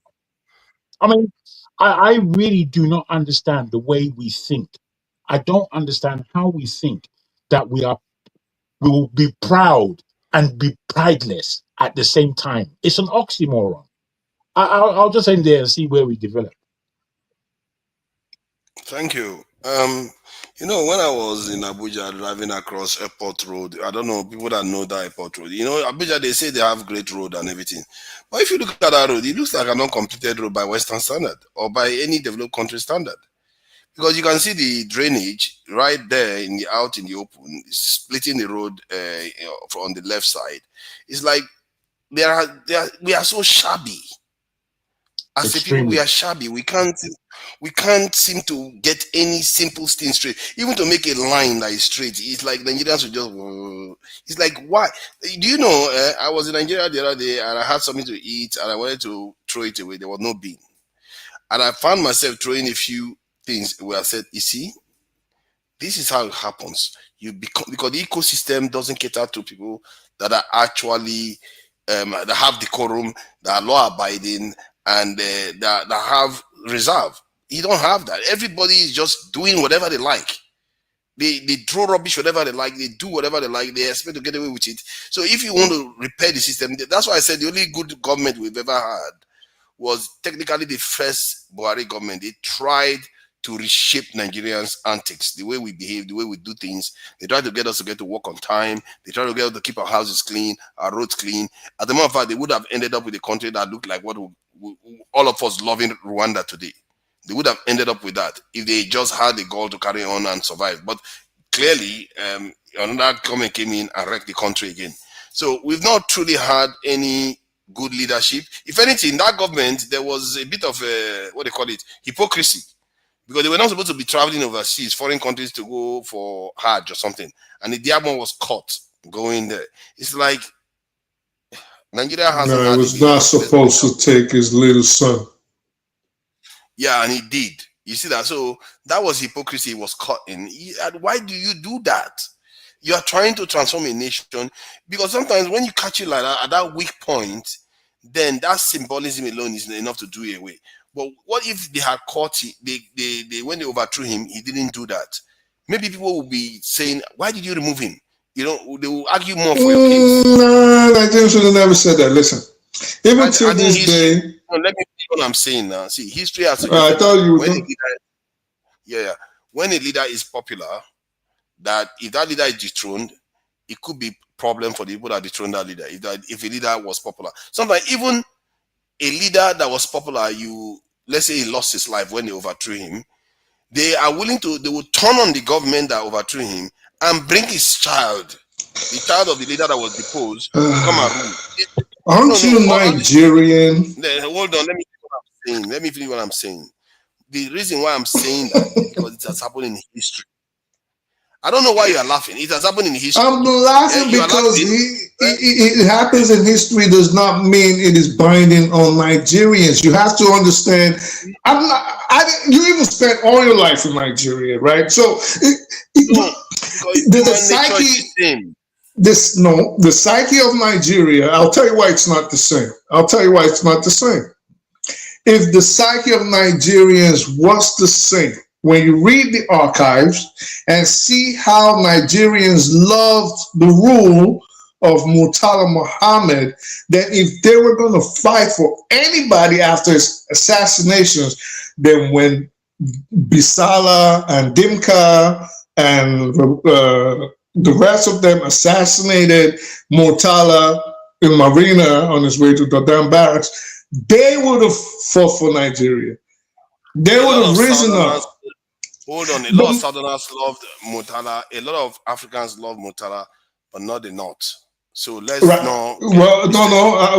What do you gauge by a lot? What do you mean not a lot? Remember, this is a guy that retired 100,000 soldiers within a year or so in Nigeria, and many of them were. You mean permanent secretaries? No, soldiers. Okay, so how did that affect the regular people? No, I'm telling you that because it affected the northern people most by and large. And so the northern people. So you're trying to tell us now that the northern people had a problem with Murtala and were probably in support of the Dimka Bisala coup because he retired military officers. Is that what you're trying to tell us? I'm not saying that they support him. I'm saying that they are not as in supportive of him as the South was. What you hear about Murtala being very popular is mostly the South. That's not true. Not the North. That is absolutely not true. Okay. Murtala was loved.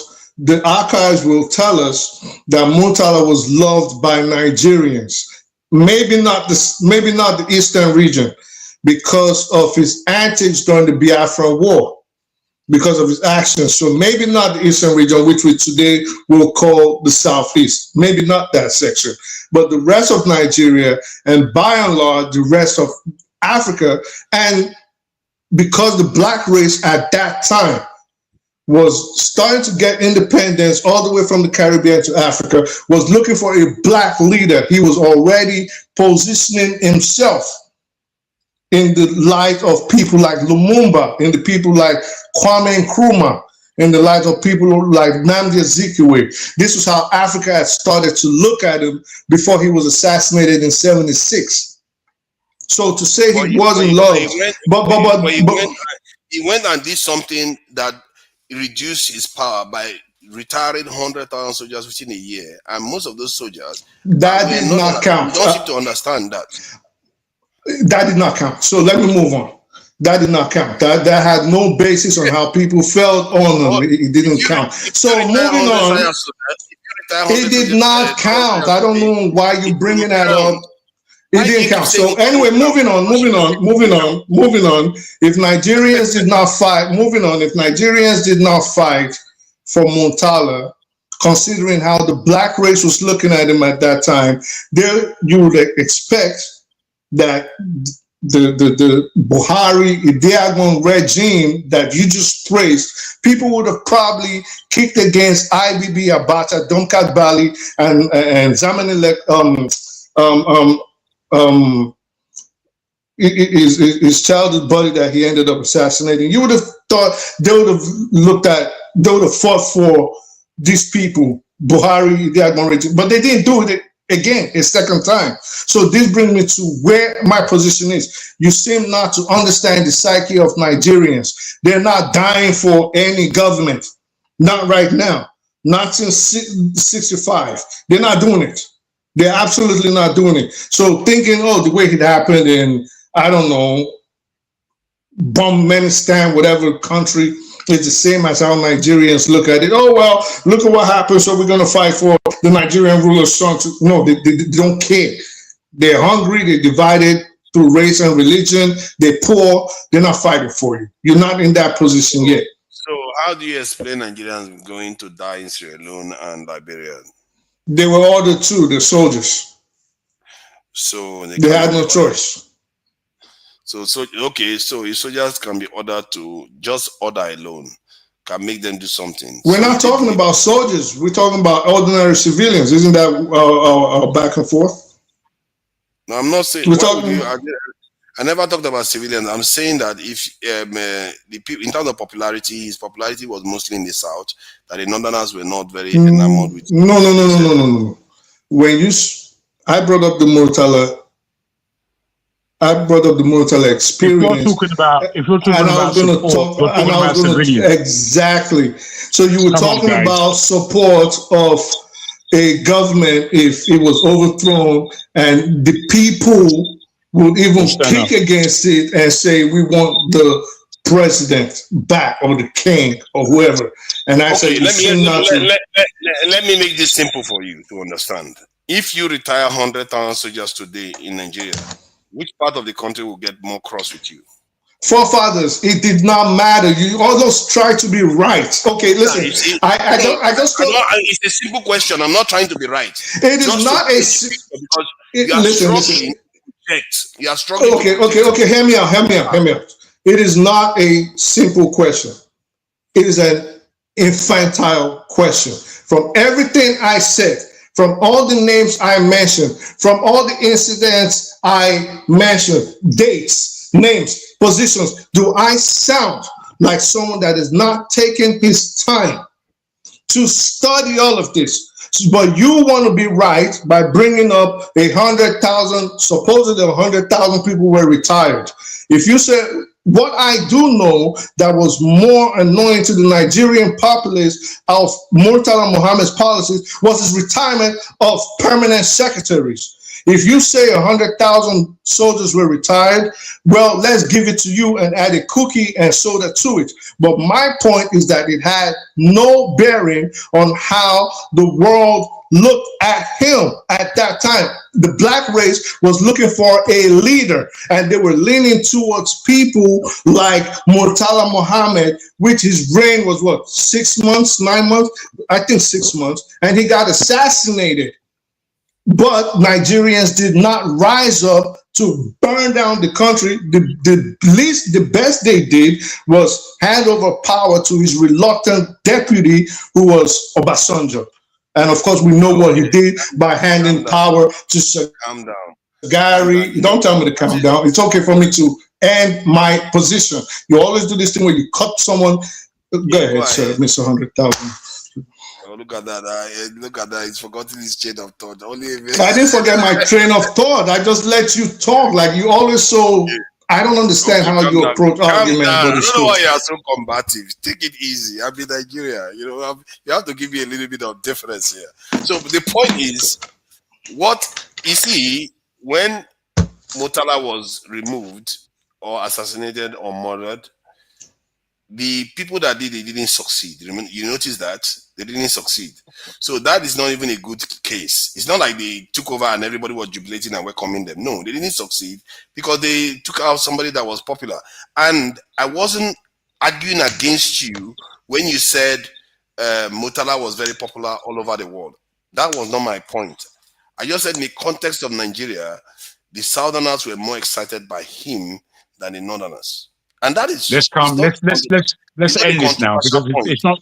it's not taking us anywhere. We've A done this now. Murtala that filled his cabinet with all Northerners that he took over as a revenge factor of what happened to the North.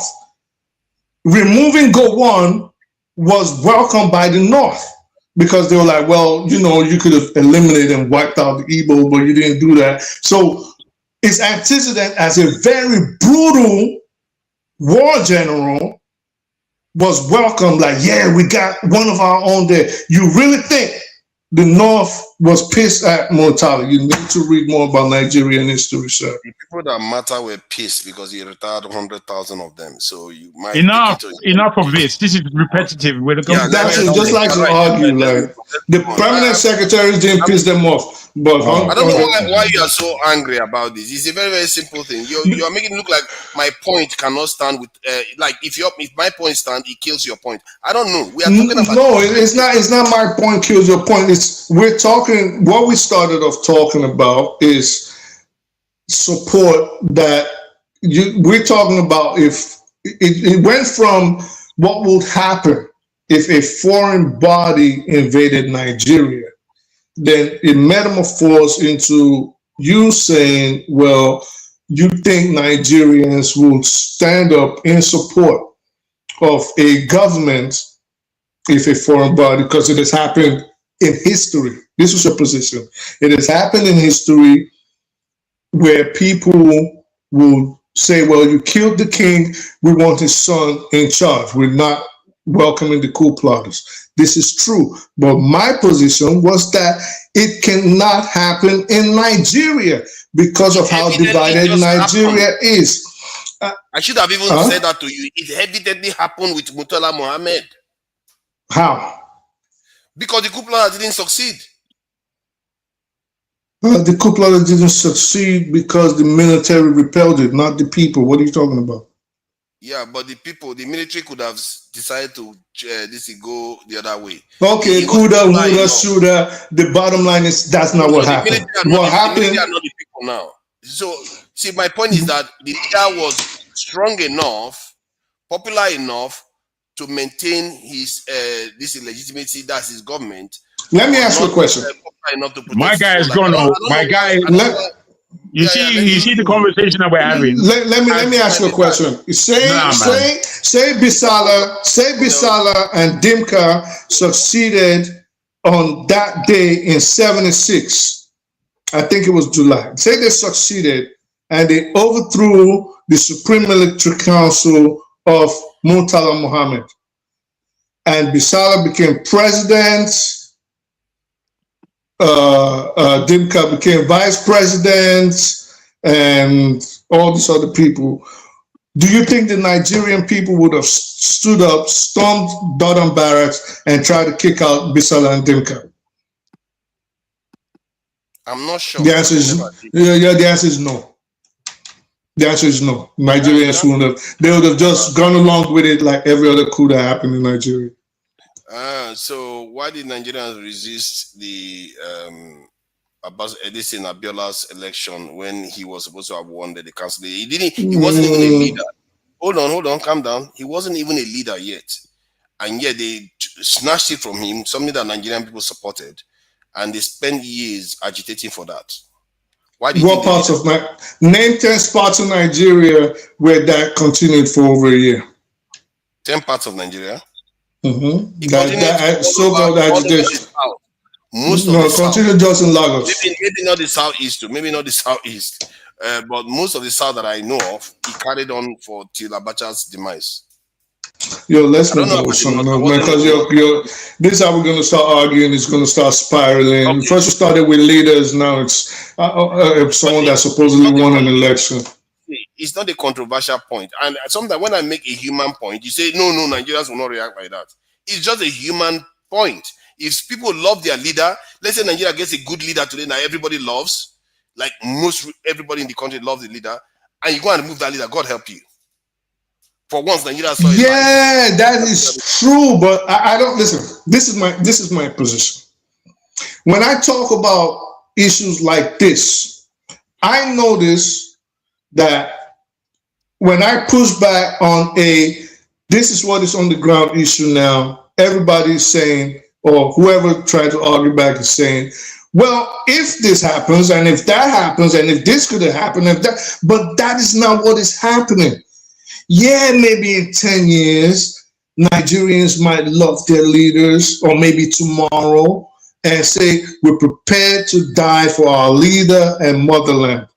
But the bottom line is, as things stand right now, nobody is fighting for a leader that gets killed or assassinated. Either people are going to be joyous or they're going to move on with their life. Do you think if Donald Trump had gone to bomb the Northeast and Delta Force had run into Aso Rock and picked up the president, vice president, speaker of the House, blah, blah, blah, blah, blah, and flew them to the United States and started charging them in front of the world, do you think Nigerians would have cared? I don't think Nigerians would care for any Nigerian leader right now. I agree with you on that. They are not. Nigeria don't like their leaders. That's obvious, and they're not. I just named two leaders that Nigerians could have died for. They didn't. Nigerians are not in that mind state yet. That's what I'm saying. You mentioned Mohammed, but technically Murtala and the Buhari Dagvin regime. Murtala and Buhari, those two regimes. I was around when that happened in Nigeria, and one of the things that neutralized anybody that wanted to defend that government was that he was caught. Idiagbon government. Anybody that wanted to defend it, he was caught with his pants down. Something that he was supposed to remember. He was a disciplinarian. He was making workers do frog jump. He was flogging people if they are late to work, things like that. And there are things you're not supposed to do. You're supposed to be upstanding. You said you're not going to have your child, go to Mecca and all those things. Then you are caught doing that. During but again, forefathers, how important do you think that incident was? Do you think if that incident never happened, this is why I'm asking you this. Do you think if that Hajj incident never happened, where he took his young underage son to the Middle East for Hajj, if it never, let's pretend it never happened, do you think that Nigerians would have stood up against the Babangida coup of 85? On balance, probably not. I think I will give so that what are we arguing? You should stop. But the if point you ask me, look at you that. should change the subject and move. Bros, honestly. No, it's a back and forth at school. Wait, let me say something, because I know you guys like to monopolize. You guys like to monopolize. You think we had one of our guys go because he didn't see any consciousness in this. We need to be more inviting. We can't. It's good for two people to go back and forth, no problem. But sometimes the whole conversation just gets misled. I don't even know where we are now. That's what you guys have done. Let's track back, because let's track back. See, American coming to Nigeria, bad idea. French people coming to Nigeria, bad idea. The reason why is not inherently because they are inherently evil in terms of they are going to do evil things to us. Is because we as a people are not ready to deal with them on a level that benefits us. I disagree with you. Themselves, but our people themselves are very. Let me just say this, profiling. Because sorry, brother, because we have to try and be accurate for our audience. The Americans coming in to Nigeria is inviting the devil to eat dinner. Now, I don't mean to be alarmist and call the Americans the devil, but that's what they are. Their antecedents suggest this. The Epstein files has come out, and you're telling me that we don't have devils in our midst. It doesn't add up. They have, the Americans and the West have an agenda. The Chinese have already won, I believe, the war of the New World Order. The Americans and the West do not agree with this point, especially the Americans. So I put it to you that 2-3 years ago, me and you wouldn't have ever thought that World War III would necessarily be fought upon the African soil. But right now, the whole idea of World War III and Africa is becoming so apparent. One, because everybody wants Africa. Everybody in the world wants Africa. It seems to me, apart from Africans. Africans are the only people that don't want Africa. So when everybody wants Africa, the French and the Americans were kicked out of West Africa largely, and now they've been invited back by stupid Nigerian government. And because of this, we are saying that we are not inviting the devil back into our midst. I think that's wrong. We are inviting the devil back into our midst. And Nigeria is going to be culpable of... No Nigerians are hated in West Africa right now. I don't know if you're aware. We're hated. Hated. Yes. We're hated, but we are hated. And there's good reason for it, I'm afraid. You know, the AES countries and those people who are in support of what the AES countries are doing, Nigeria is doing something completely different that has nothing to do with Pan-Africanism, has nothing to do with the rising of the black man, has nothing to do with empowering our people. Nigeria is a stupid country full of stupid people. I don't know how else to say it. I mean, it's as though we don't... I don't know how else to say it. You know, I'm saying this kind of thing for a long time. But you are saying what I said too now. You are saying what I said. No. I say it differently from you. Wait, I say it differently from you because, one, I've been saying this thing for a long time, and I've always known it. I've always known it. You know how I know it? Because of the antecedents of my own family. We are all Nigerian. You see, let me now see if you guys can be honest. You know me as an individual, Soji Adamo, yeah?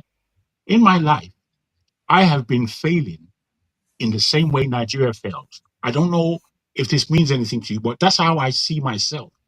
I have failed in the same way Nigeria has failed. And it's apparent to me because, believe me, I was supposed to be a superstar. If you put it, you know, I knew too much. But because of the whole Nigerian aspect of my being, bruh, things fell apart. Now, I don't know, the Nigerians that I know that haven't been affected by Nigeria are the Nigerians who took off the Nigerian cap and put it down. Just put it down and never look back. Those are the Nigerians that I know that have done well in this country. But in their soul, they're not happiest. Now, I don't know if this is a deep thing for you guys, whereby, you know, looking at our people, you know, our people outside of Nigeria are the people that represent Nigeria the best. They represent Nigeria the best. Imagine, the best representation of Nigeria should come from inside Nigeria. That's where it should be. That's where we should have a base. But we don't have a base there. Our base is as far away from Nigeria as we can get. That's where the gravitas of Nigeria is seen. It's not seen in Nigeria because it's not allowed to be seen. And this is the factor that I feel that we fail to admit or acknowledge. Now, when I talk about my failure, I've been all over the place. I've been all over the world. I know what I needed to do. I know what I can do. But there is something within me as a Nigerian, somebody who loves the fact that we are Nigerians, the fact that we have a country full of nous, history, and all kinds of things that are positive. We go with this. I travel with this. But there is still, I don't know if it's self-destruction, but what I equate it to is a way of not being able to pronounce things as the truth. We make excuses for ourselves. We lie. We cajole. All these are the practicalities that make us fail. And I'm afraid we all have it, but I wonder who can admit it. I wonder who can admit. I think to an extent you have a point, especially when you use the term that just as Nigeria is failing, you are failing. You know, you can't always escape your ties and your origins. Your fate is often bound together. Because I've always imagined that if children were born by a parent that is well accomplished, wealthy, you'll find that even when that child doesn't necessarily get support from the parents, that child goes on to do well because they have all the necessary tools, and people respect that child because the child is of that parent. So you can see, if you are from Nigeria, just having the name, the attachment to Nigeria alone has, in some sense, some ways, some positive benefits to it. But in very many ways, negative, especially in the arena that you wanted to operate in.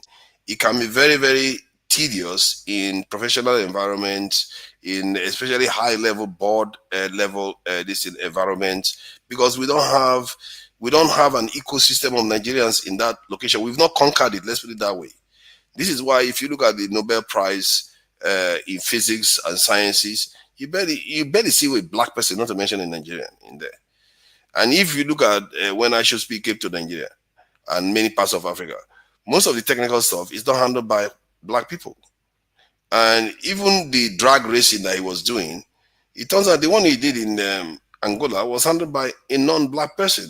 And I look at these patterns all the time. I ask myself, why are we not participating? Why is it that our leaders have just somehow made us not to do anything? It's so strange, the phenomenon. And it should be troubling to everyone, really. Because we go around saying, oh, we are practicing, we have education, we nurses, doctors, but we don't build anything. We don't have somebody that is technically top in their field operating within the African continent. No way.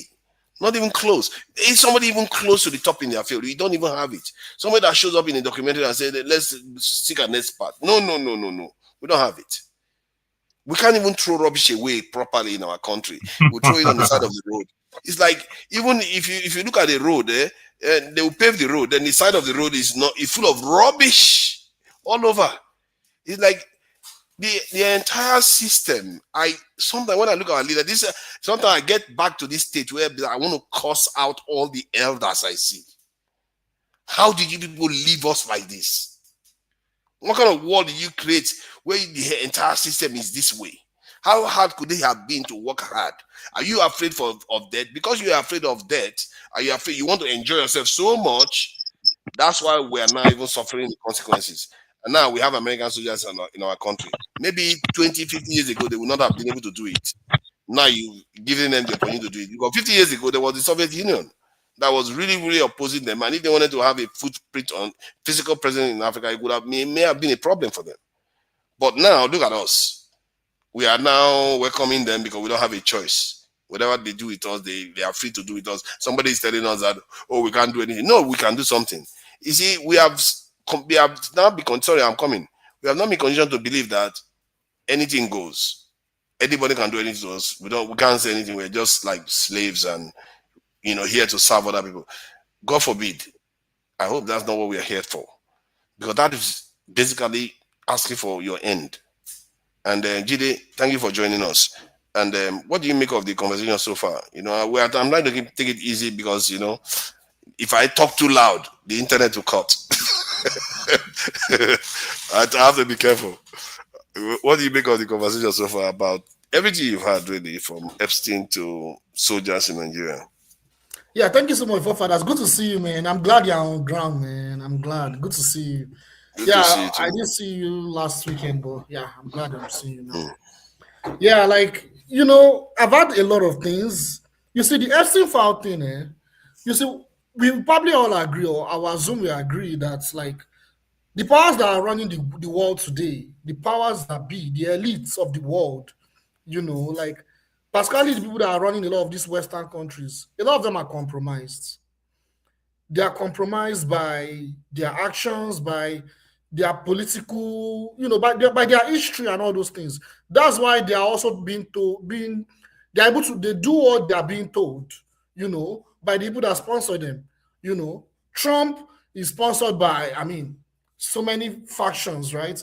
Peter Thiel, Adelson, all these powerful elites, and he has to do what he's being told because he has been compromised. That's my first position about the Epstein files. A lot of people that are running these Western countries, that's why they are so depraved, because partly it's also because they are compromised. But secondly, the release of these Epstein files This is the uncomfortable truth. Or I don't know if I say the uncomfortable truth, but the truth is it's not going to have any, they will get away with it. That's why it is out. The fact that it is out and it is released, nothing is going to change for the elites. For Trump, for what's the name of the guy in the UK, Starmer, all these guys, all of them, nothing is going to change for them, to be honest. Because like I said, it's not going to shake the powerful architecture that is running the West. The Western, the elites, the powers that be, the Rothschilds. I'm talking about the Rothschilds, the BlackRock, the asset managers of this world. Like, it does not impact them. That's why they can release it. Because for them to release and people to see it, it will have to impact them. Even though we can see what is going on, it will have to impact them for them to not want to afford it to be released like that. That's my position on it. Like, it's not going to impact. Like, we will not. The thing is, we probably also agree that the West. Yeah, but don't you think that maybe they don't, since, okay, let's put it this way, because I've always wondered, why is it that Epstein was even arrested and brought forward in the first place if they are this powerful? I've always wondered that, is it deliberately that they wanted to release this information for whatever reason they are looking to do it? They want to use it to reset the system? We don't know. However, it could also be because the victims started coming out and there were too many of them and there were too many people to be able to plug, and they couldn't plug it, and it got out of control. I'm hoping that the latter is the correct incident that occurred. They couldn't control the narrative on that one, and if that is the case, one thing that I suspect may change. It may not. Let's say 70%. You are right, but something that may change is the Israeli influence. That may change. Do you think Epstein is dead? Wow, that's a big one. I'm not 100% certain. Honestly, man. That's the breakdown. You see, what we are not understanding or appreciating is that the world is written. It's a playbook. We are all actors within it. And those who are writing the script are the reason why information comes out at the time it comes out. Yes. So the prescription of the death of Epstein and the incarceration of Maxwell, it suggests to you some kind of normality of justice. Some kind. We know that's not justice at all, but that's what it's telling us, that there's justice. I'm telling you that this guy is walking around whole-bodied. He's walking around, Epstein I'm talking about, he's alive because he's an asset and he did all of this over many years. Do you think that they will just kill him and not reward him? Bruh, we are pretenders. A lot of the time when we talk, we speak as though we are really understanding what's running. We're not. No, of course. I don't. Yeah, but I don't. They've been known to assassinate people too, like Ghislaine Maxwell's. I'm not saying that. Yeah, because he made errors. He made errors. He didn't do a wonderful job like Epstein did. Epstein did a wonderful job for them. No, I think he did a wonderful job. I think they said he threatened them that if they don't give him a certain amount of money, he was going to spill some beans. And then he spilled. So that's what happened. That's Ghislaine Maxwell's dad, by the way. So yeah, they could feel like, okay, this is too much. We don't even need it anymore. Ghislaine Maxwell is in jail right now, right? She's in jail. She's in a nice prison. Nice, very nice prison. I still feel there's more information that we do not know about than what we know. Of course. We don't know shit. Yeah. Let me ask a question. Let me ask a question on the outskirts of something that people don't cover a lot that seems to have emerged from the document. What is this thing about some kind of extra humans or superhuman abilities that they seem to be nurturing? What is that all about? Do you know anything about it, Jide or Jagu? Yeah, taking me back to my background knowledge of European history. Oh my God, it's been a while I learned about European history, man. Pre-Christianity European history. You see, Europeans were pagans in the past, right? Like they were pagans, and I feel like their elites have not abandoned those elements of paganism that they practice. The use of blood, the use of human sacrifice, the horns, those horns that they use, those devilish horns and all that. I think if you look at to understand the spirituality of Western culture, the deep spirituality, it goes even beyond Christianity. No. What I was talking about was about the superhumans. Haven't you heard about it? Are you talking about the aliens? Are you talking about the aliens? No. Like human beings with extraordinary powers that they were nurturing. They were discussing it in an email that this person has this ability, and because of the things we put this person through, this stuff is beginning to manifest itself. So, like, that is the kind of conversation. This is in a kind of scientific research, because Epstein seems to be involved in everything, from life extension to research to help people tap into their powers. They said even Charlie Kirk was one of them. What's her name? What's her name? Candice Owens said. Wife. Charlie Kirk. Charlie Kirk's wife. Charlie Kirk himself. That he was a gifted child. They wanted to put him in a gifted school. That they had to take him out, and that his life was like a Truman Show. That when he was younger, according to Candice Owens, that sometimes when he goes on the streets, the lights will be going off. These are things that are like out of this world stuff that we're talking about here. That's the kind of conversation they were having in the email. I see you have not even heard about that. It tells you that there's so much going on that people can't even keep track of the craziness that these people are involved in. The kind of stuff they are involved in. But for sure, like they are heavily depraved. For them to be, for crying out loud, for people that have so much power to be committing genocide of children, you should know that those people are heavily depraved. They are heavily. The way they look at it is that the way they look at it. Wait, if I may. Sorry, forefather. Jide, when you say heavily depraved, what do you mean? And I want to have a quick exchange on this. Like, they are so inhuman. They are so brutal. They are so, like, they do not have any conscience. They don't have any soul. Like, they don't have any conscience. Okay. Like, very good. What I mean by being depraved. Now, like, what does that sound like to you when you speak like that? What does it sound like? It sounds like the way I see them, or yes. the way I see them. I see them like they don't even see us as human beings. Or it's almost like they don't see us as people that desire to live. Okay. Very good. Very good. Now, I stopped you because of the word depraved. All you need to do is to understand what's going on. By the time you use words like depraved and people seeing other people as not being human or being subhuman, then you have to understand that there is supremacy going on. And within that supremacy, you have to understand that there is a father of that supremacy. And the father of that supremacy is in contact with those who would do his bidding. Now, this is why I think we have to understand how we speak, because it would fine-tune our minds to know, one, which sides we take, and two, what's really going on. Because we like to mash everything together and make it so confusing that it becomes so complicated we can't think. Words like depraved are accurate, but they're not letting you know what you're saying. What you're actually saying is that there is a devil, there is a hatred, there is an oppression going on. You have to understand where that's coming from. This is why I have to underline, we're not engaging our spirit in what our mind is telling us. We're not engaging our spirit in our movements, in our physiology.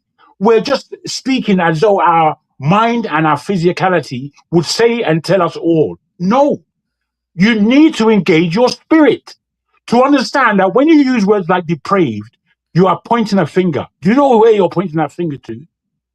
I'm not saying that you're inaccurate. I'm saying you have to know where you're pointing the finger. You can't just be saying these words and not understanding your meaning. So I don't speak without my spirit. Let me just tell you that for real. I do not utter any word without engaging my spirit. I don't, because I know the war. Can I like be the devil's advocate here? Because, this is going to be hard because these people eat children. But still, let me try. Exactly. Exactly. Let me try. This is the most difficult devil's It's not advocate. easy at all, bro. So these leaders, we say they are responsible for genocide and all the rest. They are also responsible for the technological rise of the world that has kept 8 billion people alive today. They are also responsible for the innovation of AI that might actually lead us to a point whereby we don't even need to work anymore. So if you look at Stalin, that has taken in excess of 50 million lives, one way or the other, through wars, through reforms and dictatorship, brutality, and he's still being honored for doing that. And these people are said, allegedly. Now, let me disclose, allegedly, all the statements I made earlier on, let's, what do they call it? Let's put allegedly before all of them, just in case they want to come after me. So they are eating children. So, but it's not 50 million children. You know, you see, the point is they are bad, but they are not Stalin bad. You see my point? So that is the case I make here. And you have to also see from their point of view, there is also this ideology that I discovered that they seem to have. They believe in a world government. Mhm. And they believe that during the time of Nimrod, if I'm not mistaken, I was building the Tower of Babel. Yeah. There was a kind of one world government then, but it was shattered by the creator. And the creator said everybody scatter all over the world, speak different languages. That Nimrod guy, I think it was Nimrod, I take it. Yes, His yes. name, he's the one that went on, he's the one that they call Baal. He's the one that they call Baal. And that is where their own worship of Baal comes from, because they believe in a world government. And the same thing with the Illuminati, by the way. The Illuminati, they are like people that are against religion, because they believe that religion doesn't actually search for the real truths and knowing what is true. Basically, the Illuminatis are the founders, you can call them the founders of the scientific method of ascertaining truths. So that is how they emerge. So that is their kind of way of looking at the world. So you might see, and the rituals that they are doing is in a way to bind them together, in a way to control them. On top of all that, there is also the Zionist angle and the Jewish angle, which is also spelled out in a way they're calling every other person that is not Jewish going, or whatever. I don't know what the term is. Yeah, That's and right. they said those people are meant to serve them. That's That right. we are nobody, we are just there to serve them. They can use us for whatever they like. So this is the circle of, when you look at all the negatives that come with them, it's a supremacist ideology that sees us as further. At the same time, it's a supremacist ideology. The people that are responsible for these things are also responsible for giving us the world that we have today. I wouldn't say they are totally responsible, because it's like I'm giving them the credit for it. Point is that they are the helms of affairs when we have the world that we have today. So that, if I'm gonna submit, is that they have given more than they have taken. No, I disagree. And Okay. I like the fact that you have some understanding of the machinations and the individual spiritualities or institutions that lead into the leadership of the world and the one world government as we have it. And I like the fact, historically, you spoke of Nimrod. These things let us know a lot of things. Let me put it this way. Firstly, in terms of Nimrod, you know the Yorubas are Lamurudu. That's Nimrod. Yes, yes. Namurudu. That's Nimrod, if you know or don't. Now, another thing you should know, Africa, we have the most languages in the world, full stop. So that tells you that the Tower of Babel was more significant upon the African continent than anywhere else, if you have any understanding of Nimrod and who he was, what he did. Now, given this, we look at Egypt and what was taken from Egypt. And when I say Egypt, I have to include the Israelites, because they have a they have a culture that has a lot of crossover between them. Philistine, the not Philistine. I forgot their term. The people that they call what's their name? Tunisia. What was the big kind of institution, or not institution, peoples of Tunisia? Not Philistines. Anyway, The Carthage. Carthage, Yeah, and the Carthage. what goes back from Carthage? They were, I've forgotten the name, but it began PH. Anyway, The this tells Phoenicians. you The Phoenicians. Phoenicians. Thank you very much. I was Now, saying it. Go this whole atmosphere was an atmosphere of development, serious development, serious entering into the new world. You know, the fact that there are discoveries all over the world was largely due to the Phoenicians. They were the first to circumnavigate the African continent. They were probably the first to ever enter the American state. Let me just say this now. When you now bring it up to the point of the Illuminati and you entertain what it is that they're doing, all of their things go back to Egypt. It goes back to Egypt, but it takes a different turn.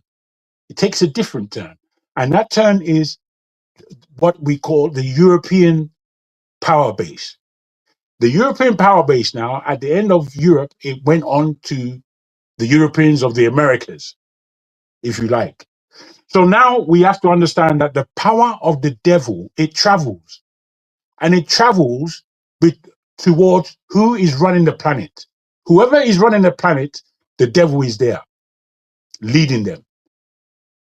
I'm speaking from a spiritual point of view, yes, but I'm letting you know that you can follow the tracks of the devil if you follow the developments of the world. Because what the devil wants is the glory of God. That's what he wants. The glory of God is what we sit upon, the planet Earth, what we observe within the solar system. All these are the works of the Father God. And I'm not basing this on Christianity. I'm basing this on what it is that we can observe in the world. Because religion doesn't matter.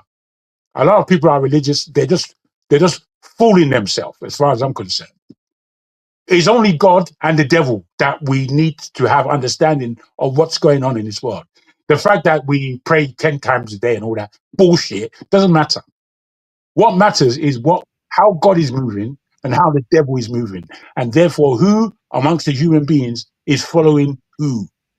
I'll just end it there and invite you guys to see where we.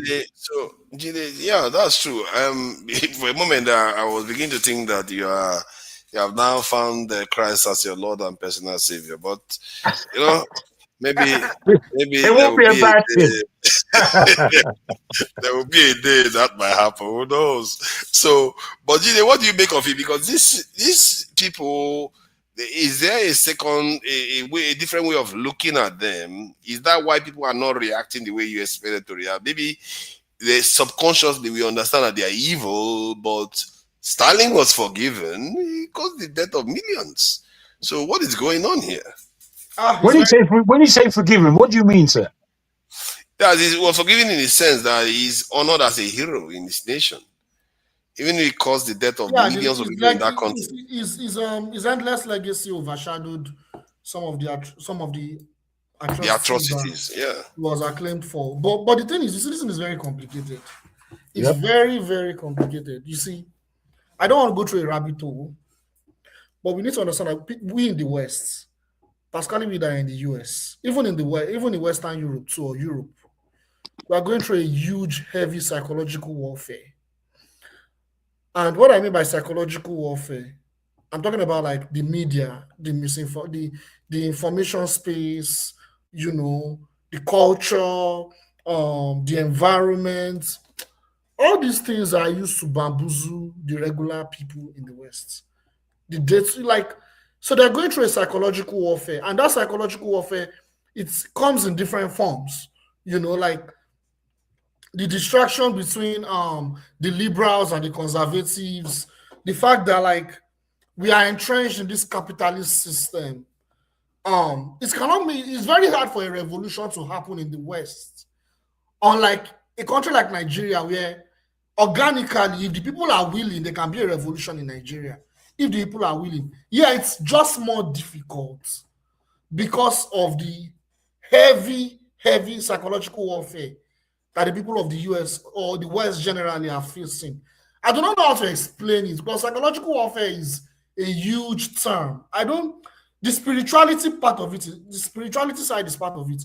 But to put it in the easiest term, the people of this part of the world are heavily socially engineered. They are heavily socially engineered you understand, like, that's why they cannot see between the left and the right.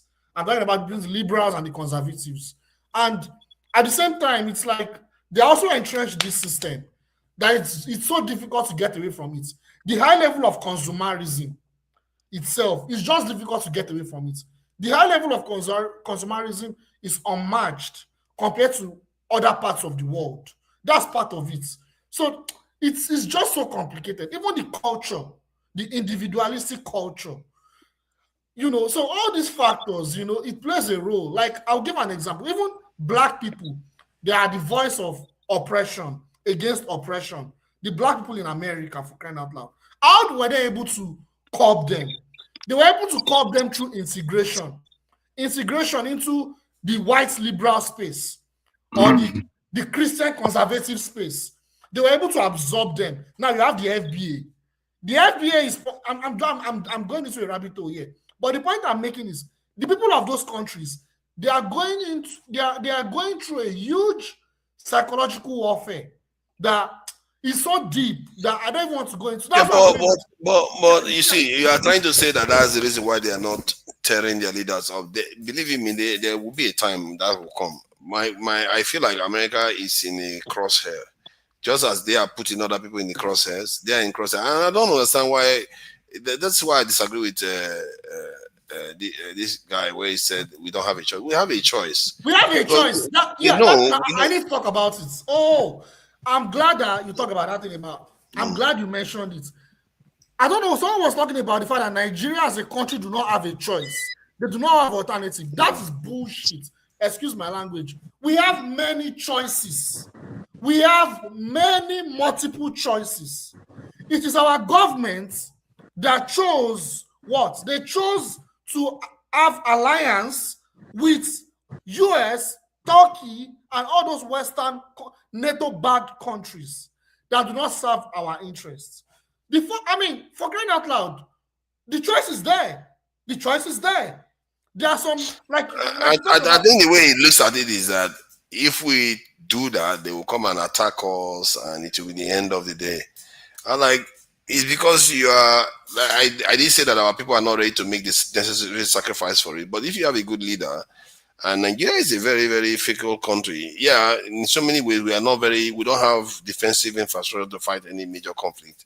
But we are also one strange country that has been built in such a way that when you look at Nigeria, they're like, how do we disable this country? Because how many targets will you have? Because I remember they were talking about the Iran war, that was it America or Israel? One of them ran out of targets to target in Iran, in the sense that if they start looking to hit every single target that they have in Iran, they will lose a lot of missiles, and they couldn't sustain it for a very long time. So that was one of the problems. Can you imagine Nigeria if Iran is like that? Nigeria is like, how many power stations are you going to destroy? If you destroy power stations, people carry on with their lives. You will have to bomb each house one by one. It depends on their intention. Right now, Gaza is completely decimated. Yet still, they're bombing that place because people are alive. What's going on in Gaza is a genocide. So if they're going to operate, it depends what their focus is. Their focus right now is their focus right now is not to. To be fair, generally, militaries want to disable many of the state infrastructure. Can I respond to that? The problem with Nigeria is that the state infrastructure is detached from the. Can I respond to that? Number one, Gaza is not a state. Like, it's not a state that has a formidable military. A state-controlled like Gaza is an open space. That's not the reason. That's not the reason. No, I mean, they can't bomb Gaza like that. They can't bomb Iran like that. For them to bomb Iran like that they don't have enough. They don't have enough bombs to do that. You see what I'm saying, right? You see what I'm saying? Like, they can't bomb Iran. Even Nigeria, they can't bomb Nigeria like that. I think they say Iran is 70-something times bigger than Gaza. That is, you don't have enough bombs to bomb. I mean, even Nigeria, like, because these are states. These are states. Like, they are states. They have their own military. In Gaza, you have militias. They are militias. They are just on the ground militias that are fighting. They are resisting an oppressive regime, an oppressive state. That's not a kind of war that you equate with two states that are fighting each other. That's number one. Number two is my political position has always been the same. We need to be in a state of war for us to really, really, really prosper. That has always been my position. I feel like I'm beginning to, you see, I call it a catalytic event. I don't know whether it has to be a war. Let's invite the newcomer, if we may. No, please, because it's not good just to have somebody else talk with. Look at that. It's already pandering now. Come on, guys. You're supposed to do that job. You're supposed to do that job. Before you do that, I start saying in the name of Jesus. In the name of Jesus. Welcome, Mozugo. Morungaru. That's an interesting word. So that sounds Kenyan. Sounds East African. Seriously, this week I've been a little bit traumatized. I hate to use that term because it's been abused so much, but it's made me a little bit troubled. Some of the things I've heard this week, especially from the Epstein file, from superhuman abilities to things that practices, rituals that are outside the realm of human. Sorry, let me just explain it to him. Rituals that are outside the realm of our knowledge, where they can, get you to bleed without leaving a scar, that kind of situation. And then you have a situation whereby they are, munching on babies and talking about how they taste, like you can't, there are too many things there. And I felt like this is weird, man. This is out of this world weird. And how people, I think maybe a lot of people are feeling the way I feel, because if this can get to me and I've seen things, I don't know, man. I don't know what you make of it. I don't know what Americans are going to do, but sooner or later there will be a reckoning for what people are just saying. No, they're going to put this. No, this is different. This is not John F. Kennedy. This. I'm not even sure this has ever happened in Western history. Oh, don't be silly. Let me ask you. Information about their leaders. I've never seen anything like this. Do you think, forefather, and anyone here, do you think that you've ever eaten a human body, given what you know now? Ew. God forbid. If I see it, I will run. You see, this kind of.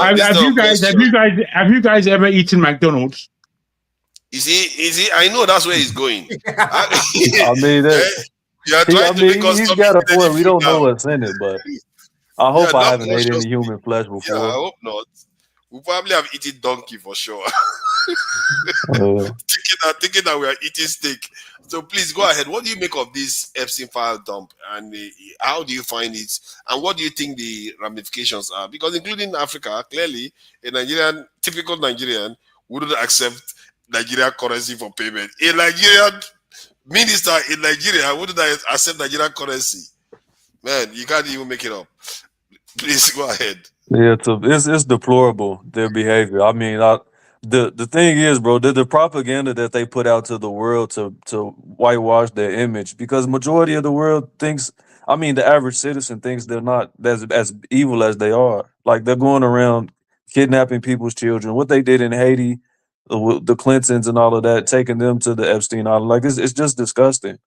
I mean, I don't see how people make excuses for these people. Then they want to act like they're the bastion of democracy and justice and fairness. I really just don't understand it. But to understand their formation and their character, I would implore everybody to go read the book Iceman Inheritance by Michael Bradley.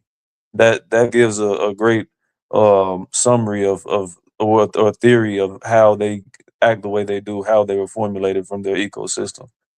being coming from scarcity in the ice during their formation period of their genome. But I mean, with the average United States citizen right now, bro, it's like I'm trying to get out of this country, man. It's just sickening.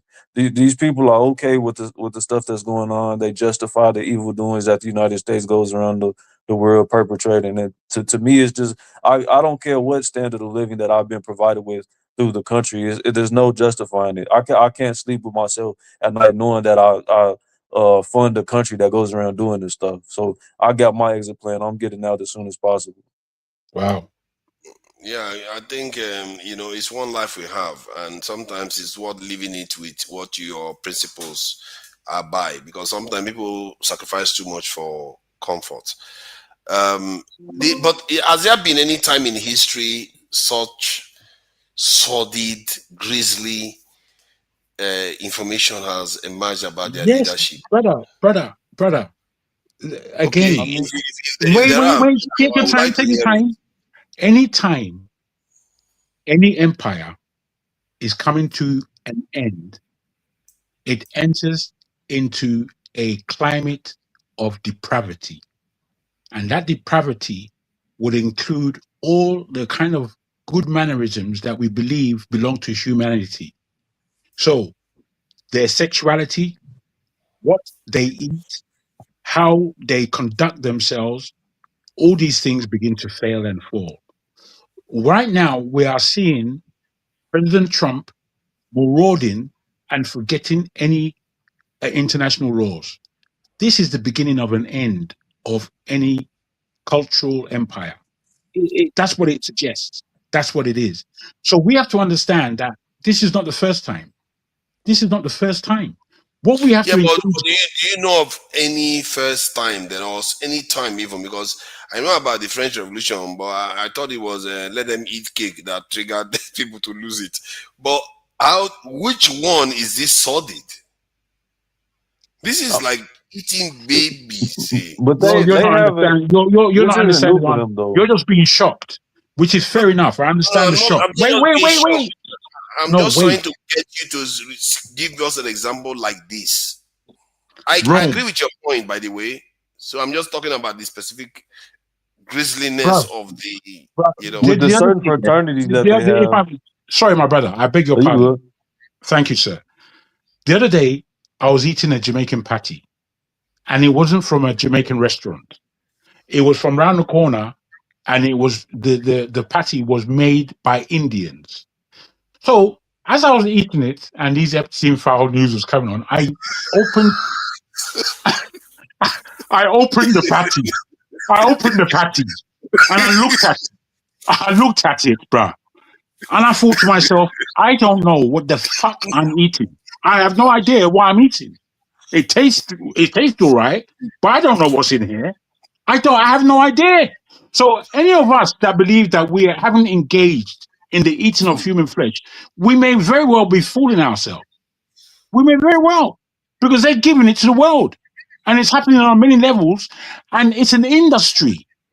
It's an industry. Come on, guys. We can't. You are an alarmist. First you start talking about food.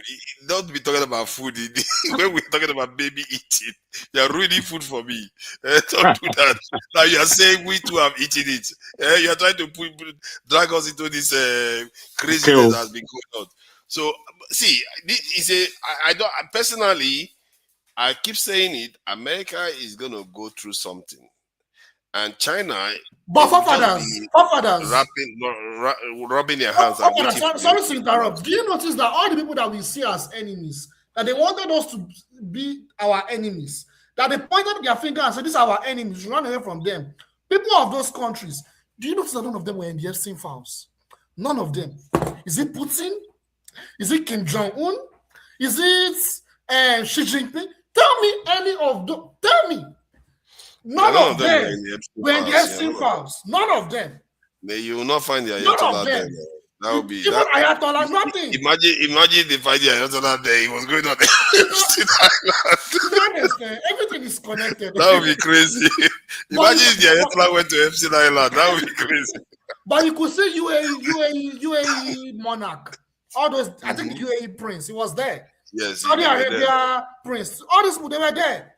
When we come and talk on this show, people see us as conspiracy theorists. Now everybody can see it now. It's blatant. It's a big industry. When I said that I want to go to North Korea, I spoke to one Chinese girl in one restaurant yesterday. I was chatting with a Chinese girl. We're just chatting. And she was telling me that, and I was telling her that I would like to visit North Korea.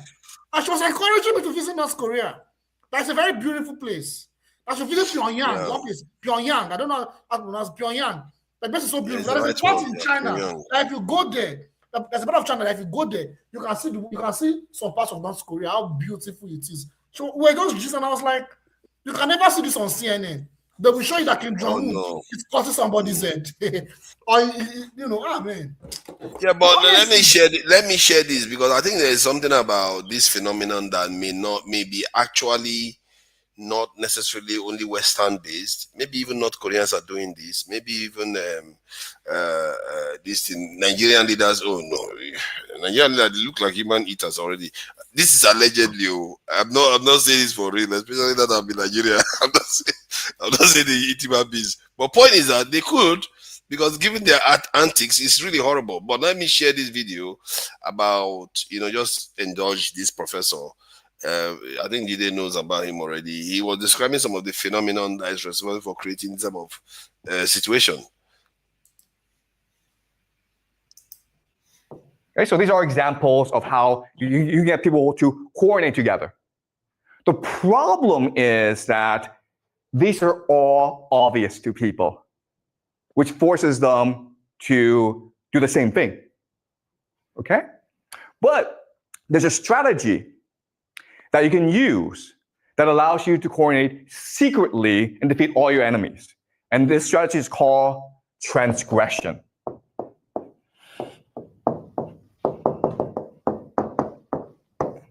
Transgression. The breaking of taboos, the breaking of social norms, the breaking of social laws. Transgression. Okay, so let's study this concept.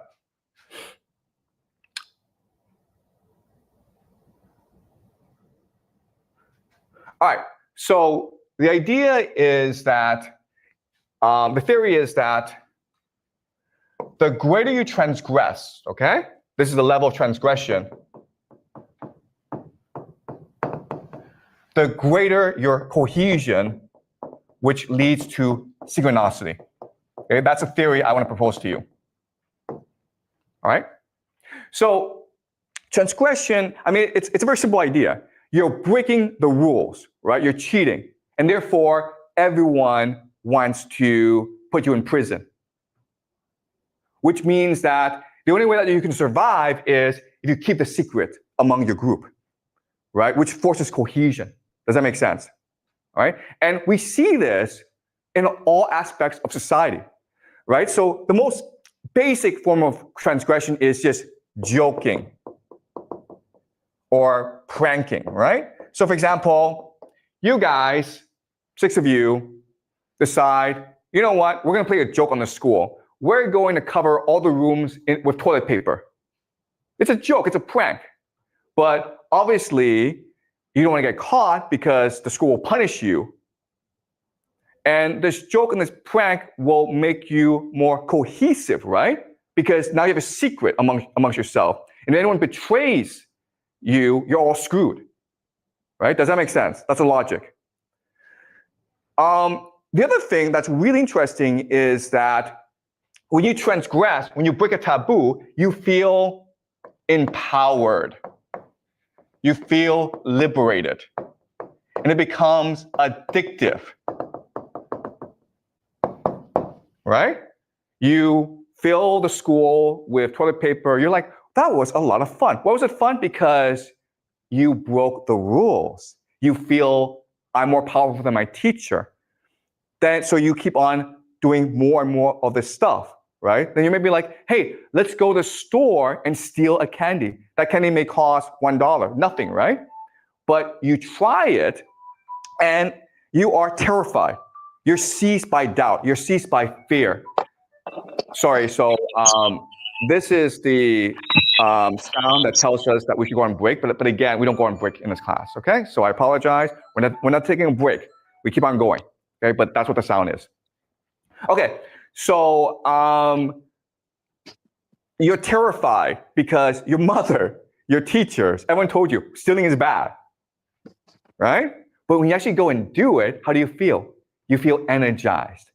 You feel liberated. You feel empowered. And if your friends were with you, the friendship becomes much more unified, much more cohesive, much more synchronized. Does that make sense? And now you want to like, let's break more rules. Let's see what happens if we break more and more rules. And you keep on going because it's addictive. And ultimately, there's a transgression that is the ultimate taboo, which is what? You guys know? Yeah, right? This. Right? Can you think of a more worse transgression than this? That's why they do it. Because it feels empowering. It releases energy. They do it because they believe that when you do this, it releases divine energy. And when you actually do it, okay, guys, I'm not telling you to go do this, okay? Please do not do this, okay? And please remember, okay, this is evil. We should not be doing this. But when you actually go and do it, those who can do it, they feel as though they are now inundated, that now they are now filled with divine energy. They found the secret of the universe. They found the ultimate power in the world. Another transgression, which is not as bad, but pretty bad, is the idea of incest, right? And there are... So as you can see, the reason why I played that was that it looks like almost every society at the top of the society, if they are to hold to be cohesive, they will have a form of, from what he's saying, transgression behavior, where they do things in secret to ensure that there is mutually assured destruction if they turn against each other. So this top remains calcified. And based on my own deduction, because I reached a conclusion once that the elites in a society, they are one of the most difficult people to dislodge. This could be one of the reasons. I'm not sure why. Because every other reason doesn't seem to make sense. This could be it. Because if you look at like the French Revolution, it took a revolution to dislodge them. Russia, the same thing. Tell me any time you've dislodged, any society has dislodged their elites peacefully and calmly. It's almost an impossibility. So this could also be part of the reason, because if a rich person wanted to feel like, you know what, those things that the masses are saying is, you know, I feel it. Maybe I should put hand and support them. But because of all these ties that they have, loyalties that they have to each other, they remain the same way. They will say, no, you're not allowed to step out of line. And they have loyalties and debts to each other, all kinds of different debts to each other. So that may explain some of that. Maybe there are other fundamental factors why elites are very, very hard to dislodge. And this type of knowledge is also useful to understanding what is going to happen in South Africa. Because most those South African black people that think that, oh, somewhere along the line, the white people are going to give them that wealth, it's not going to happen. It's not going to happen. Your history suggests that that never happens. It will be the South Africans, they will be the first, that the white South Africans will be the first elites to grant so much power to the population, or at least transition their elite power to another group of elites, like black elites. They don't do that. They often hold on to it until their hand is forced to give it up. So let those South Africans that want to believe that someday the rainbow nation is going to actually rainbow in their direction, I'm not buying it. They're going to double down. Elites always double down. But that said, that is to the point whereby if somebody talks about food now, I think twice, you know, and according to one girl on TikTok, she said, "I would never go near cheese." She said, "What was that cheese? This is that." Say, "I would never go near that again because of the kind of things that she has read." So, but Murungaru, I wanted to ask you about it. I don't know whether you picked up on the superhuman aspect that they were discussing, because people don't pick up on that. That may be actually quite. Who knows? It may even be more important than all the other stuff we are discussing. That human beings have powers that normal people can't account for. Like, they didn't describe the powers, but they are talking about how different individuals are manifesting their powers, and some of them, they have to traumatize them for them to be able to display some of those powers. So I don't know whether did you read or hear any of that report regarding these people with powers that Epstein and co were discussing? Yeah, I heard that. I'll believe that when I see it. I mean, a lot of this stuff that they put out, the files they declassify, a lot of it is just subversion. Like I take everything that they do with a grain of salt, because if for them to declassify files, they always have an agenda, because they don't have to release them. There's a lot of files that they haven't declassified and they won't declassify. So if they put something in the media, it's for a reason. Because they have directed towards it. But do they not? Don't you think that they don't have much of a choice given at this stage? Like, like what my point is that they said they were going to release it. It's not like the Kennedy file where they locked it up, or Pearl Harbor, or whatever happened, moon landing, they caged it in. This is a convicted pedophile that they've seen, and it's different. I don't know whether there's any like Jeffrey Dahmer. They decided to classify the Jeffrey Dahmer's file. No, this is a convicted pedophile. So it will be very, very hard to hold on to that information, knowing full well that that guy is a convict, and he's convicted for human trafficking and sex trafficking and all the rest. But somehow the what they call them, the perpetrators, the people that solicited all those things, none of them were convicted. So it was almost untenable for them. And remember, many Americans have seen the evidence. It's different from like, they are not just allowed to speak of it. They've seen it.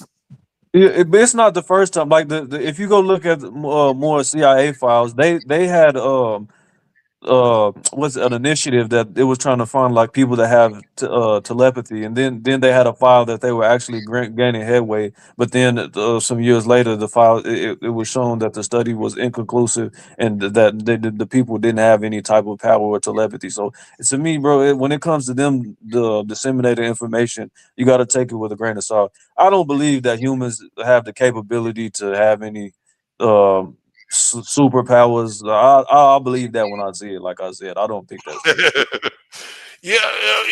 Okay, fine. But they seem to be talking about it factually. And to be fair, I'm not going to say I believe it too.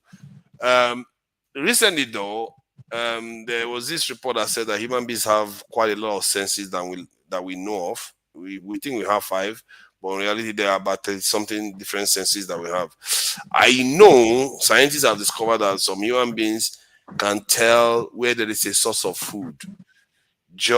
But that's not accurately 100% of the time, but more than 50% of the time that can be accounted for by random choice. Like they can tell that there is food there by statistical probability, or by probability, they are not supposed to get that kind of figure. Let's say 70% of the time they can tell where there is food when they shouldn't. I believe that sounds biologically evolutionary, like because that's directly affects human survival. So that's just, to me, that's just evolution. I would agree with that. But to say humans have like telepathy and they can shapeshift, like I said, I'll believe that stuff when I see it. If I observe it, then I have no right but to say it's true. But until I see it, I don't believe it. Does it say shape shifting? I didn't see shape shifting. No. But okay, I think it's worth me actually seeing the documents themselves to review what they're actually discussing, because if they mention shape shifting, I would find it hard to believe myself. But what was the direct power? They didn't say, they didn't make it clear based on the one that I heard. They didn't actually say the power. They just said this person is manifesting their powers. And I think maybe because it's an email, they don't want to be revealing everything in the email. They say this person is manifesting their power, that they are special. Candice Owen testified that Charlie Kirk is one of them that was special, alive from a young age, that they wanted to put him into a special school. And then these people, TP USA people or whatever, they came and took him and they started raising him since then.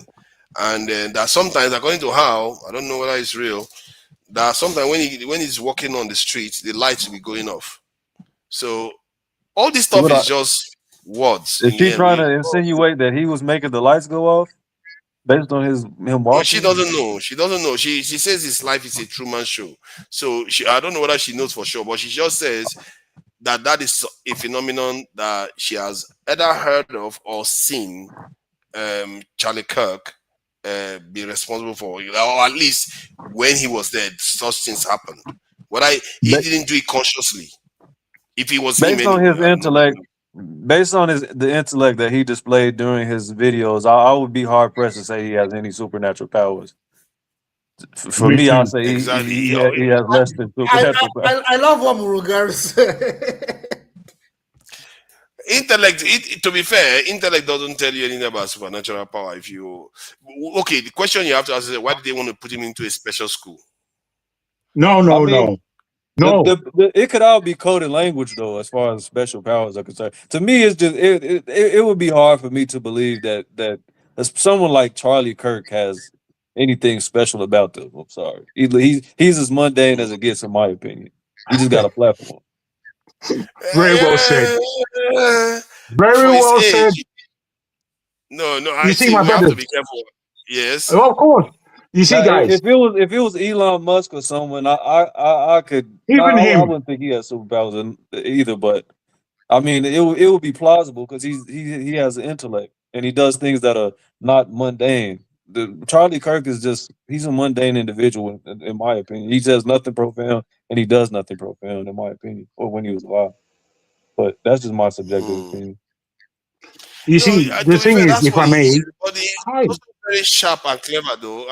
Okay. Did you take my mic away? No, I didn't. Oh, I see. Go on, finish your sentence, sir. No, I will play a video of him. You see, no. Before you play video, no. Before you play video, please, because we know the antecedents of these people. No, I'm not. No, I'm not going to play the video. I'm not going to play the video. I'm just going to say what I think. He may not. He has bad ideas in terms of Zionists, even when he sees something bad going on, being kind of racist towards black people. But when he is criticizing stuff when you can pick kind of have a pick at his intellect, is when he's saying stuff you support. That's when you like when he was criticizing Israel about that he doesn't think this is normal that Hamas was able to attack Israel and for 5 hours or so Israel wasn't able to respond. That criticism that he gave there was one of the most brutal ones that you will hear from anywhere. He says, Israel, you can fly from one end to the other for 5 minutes. How did Israel soldiers not emerge there within 5 hours? To me, that's common sense, though. But it's common sense. But how many people put it like that? That's my point. Yeah, but to me, that's not anything spectacular from an intellect standpoint. No, it's not even the stuff that I disagree with. It's not even the stuff he says that I disagree with. Like when he's analyzing dynamics, he obfuscates blatant facts that everyone knows, but he tries to push his own agenda. To me, that's just to tell somebody that's trying to be abrasive, and he's not trying to actually present something that's factual. He's just trying to push an agenda, which to me he doesn't even do it in a witty way. It's just mundane and run of the mill, in my opinion. But that's just me. No, you're correct. I believe if I may, you see. Well, I think we don't need to, I don't think we need the Epstein files to tell us that there are individuals in this world with certain powers of either intellect or of, I don't know, esoteric powers. I used to be in Spain and we used to have a cat, very nice cat. It's gone now, but very nice cat, differently. You know, when I used to work in the house, I used to work from home. And when my missus was coming home, the cat would know. And then after I witnessed this, that the cat would start purring before my missus comes, and then she comes, I thought, okay. And then when the cat began purring, I then went out on the balcony to see where my missus was. And she was nowhere to be seen until she turned the corner and I saw. And this was happening. I was just observing this thing that is so different from human being, where someone can sense that there's somebody coming. Now, that observation led me back to thoughts of Nigeria and the things that are spoken in terms of spooky Duke Nigeria. You know, Nigeria is very spooky in terms of what they suggest that happen, that people do shapeshift, and that people turn into cats and birds. That's what they say. Now, I look at this and think that power that my cat had in sensing that someone she knew was coming. I believe that human beings have these aspects within their humanity or within their being. Now, I don't think, because I was raised as a Nigerian and all these spook Madook bloody tales, I've heard them throughout my life. And believed, not believed, I didn't even know which one it was that I had in mind, but at times it was scary. And then you grow, and then you see that the world is full of spook Madook. The whole world is full of it. The living spook Madook is the television and what it puts out there and what it leads people to do. That is one thing that tells me that there is spook Madook in this world. So I don't always believe that we need to be told from the Epstein files that there are people with certain powers out there, whether it's powers of manipulating the mind, or manipulating thoughts, or it's powers that would allow a man to fly. I don't know. I've never seen it in myself in any human being. However, it doesn't take me away from when I think about what I think in my own mind and how far my own mind can take me. Sometimes my mind will take me places. I'm not directing it there. I'm not directing it to all these places. It's just wandering. And within my wanderings, I'm thinking, my goodness, what are you thinking about? Now, if these things can come into mind, I believe that they can happen. That's my position. Okay. I also am of the opinion that, yeah, go ahead. This is going to be a little bit off topic. I really want us to talk about Cuba and Cuba and Iran. What is actually going on right now with Cuba? Okay, we are just going to touch on that because we are going to be rounding up in a couple of minutes. Let's give it 5-10 minutes. Honestly, like Iran. Yeah, this Iran war. The Iran war wouldn't be happening if that hippie Ayatollah wasn't putting that fatwa. He's hippie. Nobody ever, I discovered that he was hippie. I thought he was some kind of ferocious lion and everything. Only for you to come across as hippie. I can't believe it. Because if it wasn't like that, by now they would have gone nuclear and all these cases will close. They will become the North Korea of the Middle East. Nobody disturbs and then just leave them to their own vices. But his fatwa did not stop them from producing a nuclear weapon.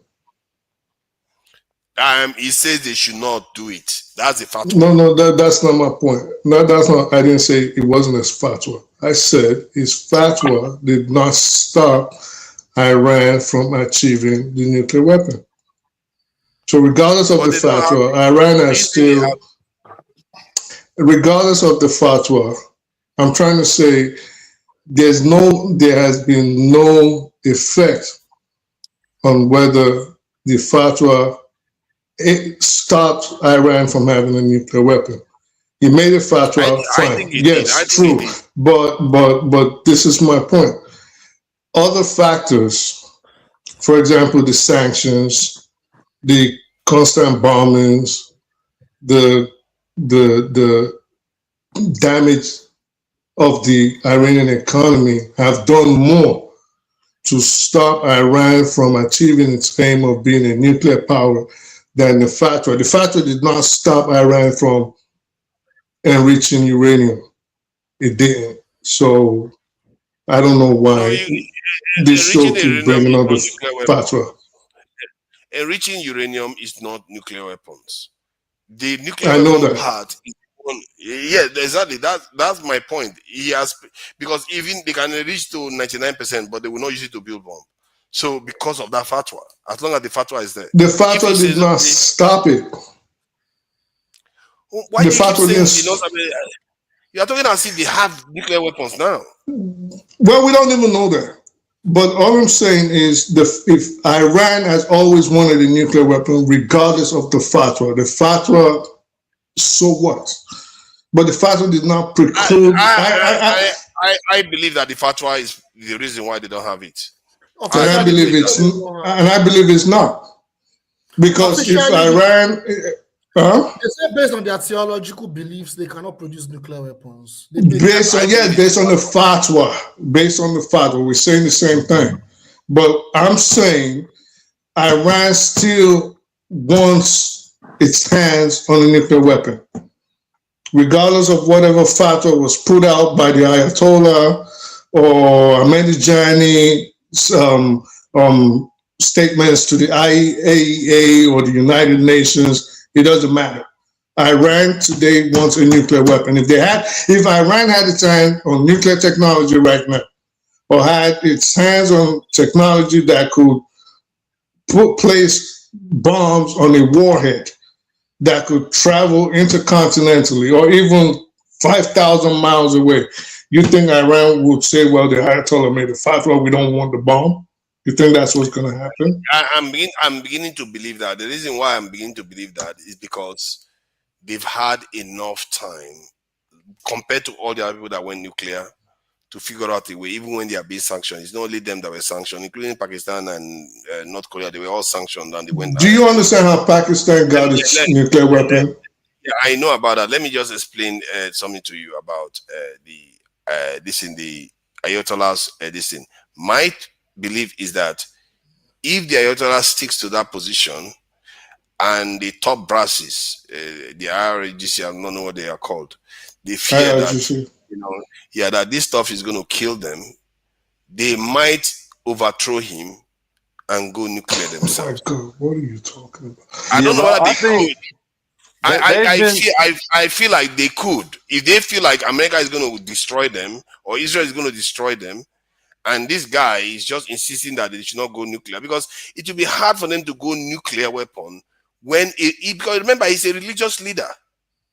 He's not just for who? He's a religious leader for Iranians, okay, and he's symbolic. Even the Ayatollah can be replaced.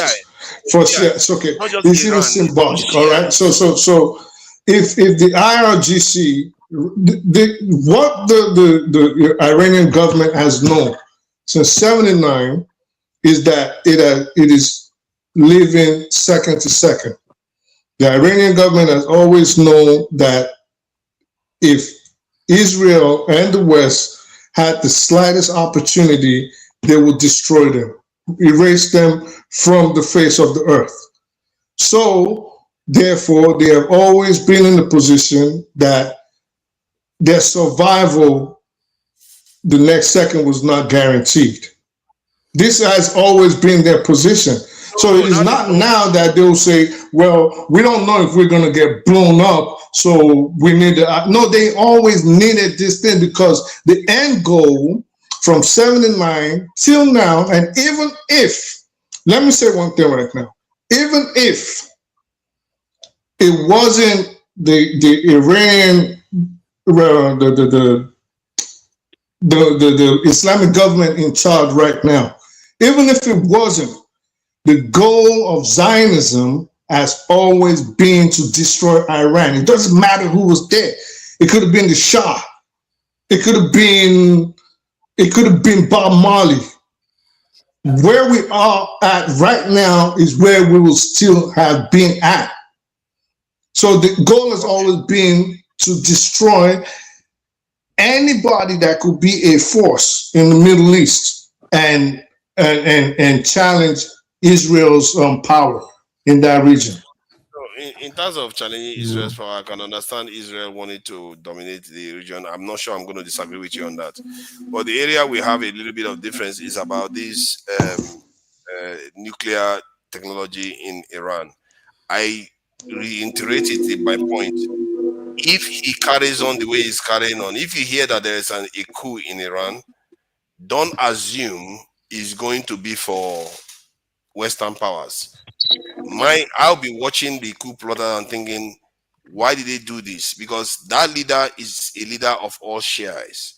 It's like the Pope making a pronouncement, a declaration, and you go and find out that he's doing Sir, you're talking to a Muslim. I don't see that happening.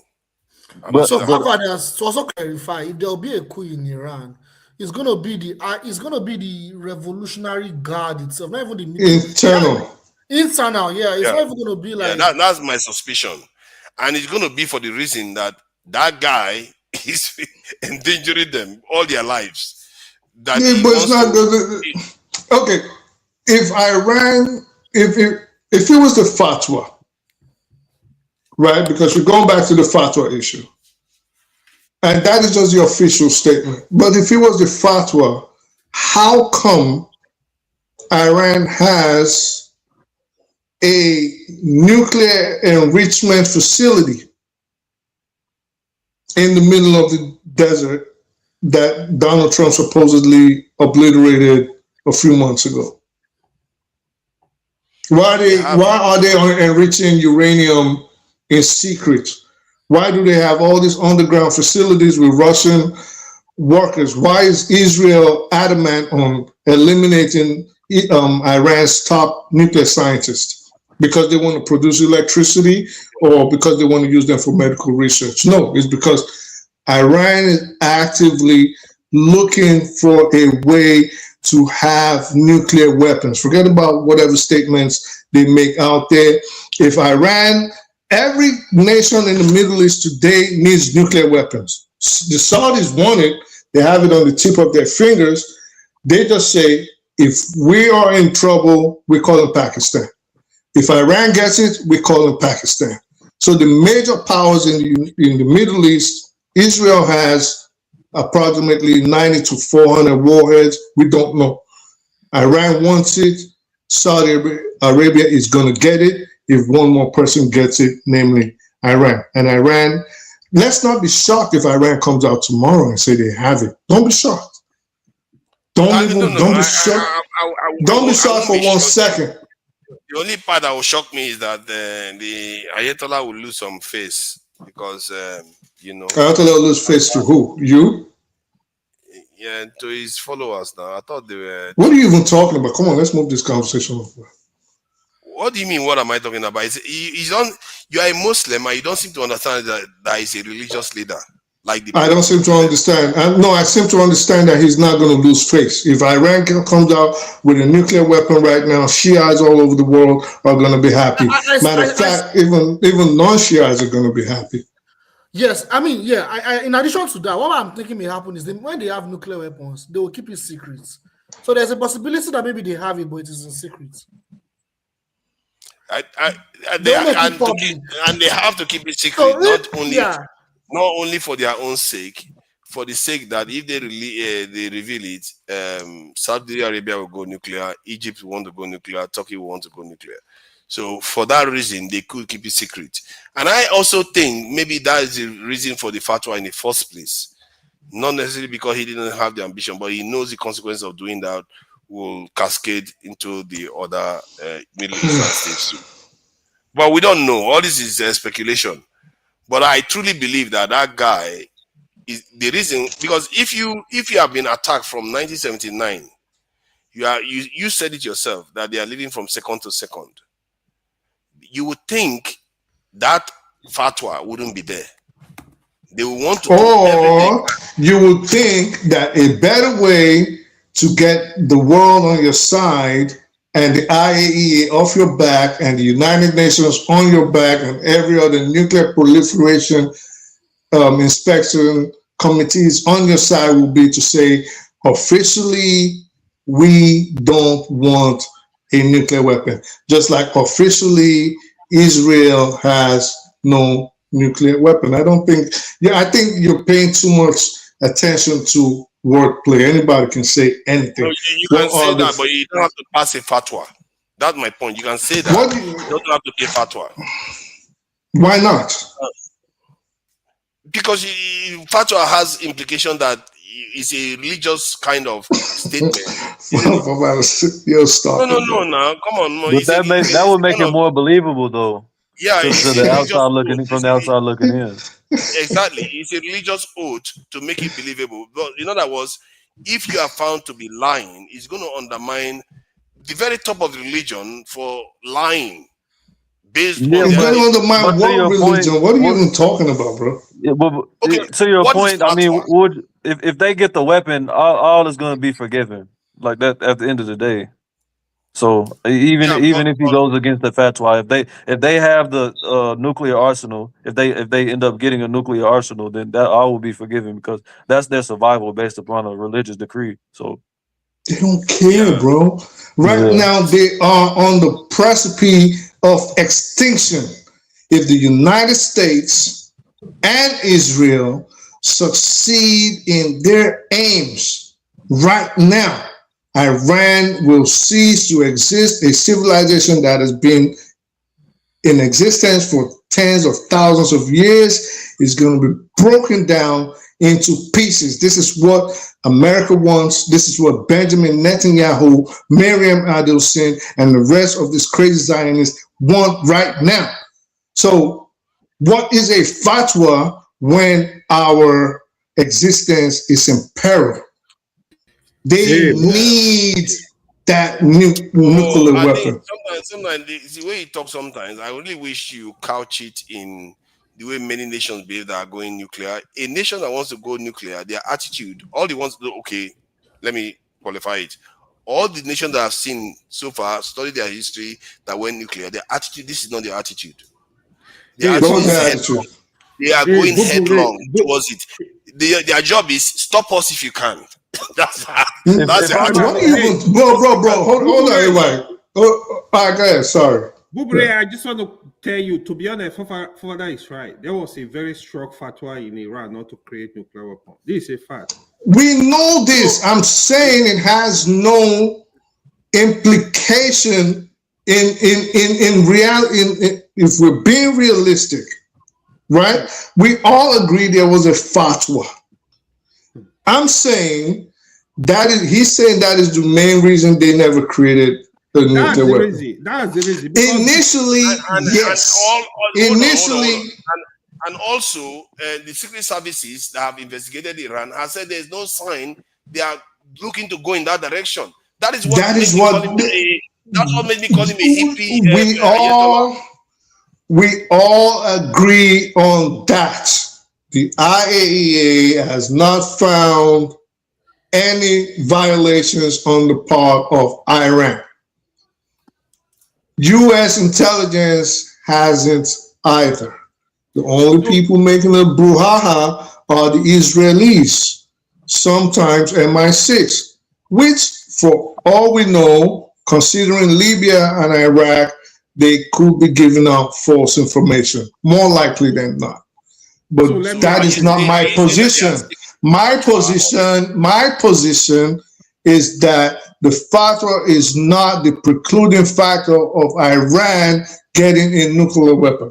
In the beginning, yes. Right now, no, because Iran knows and is actively looking for it. They've looked at Libya, giving up its chemical weapons. They see what happened. They've looked at Iraq, Saddam giving up his plans for nukes.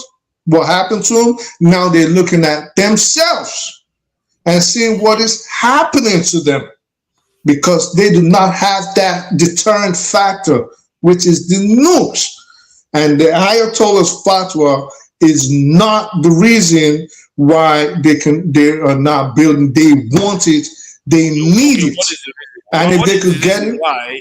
Hold on. Tell me, what is the reason why we there keep is telling no you to hold sign? on, cause Yeah. I want to ask you a question now. What is the reason why there is no sign they are even learning or trying to even head in the direction of nuclear weapons? Why? maybe they're very secretive. Maybe they're very secretive. Maybe they have, maybe. Yes. Maybe the same way Israel, maybe the same way Israel miscalculated Iran's capabilities in the 12-day war is what is going on now.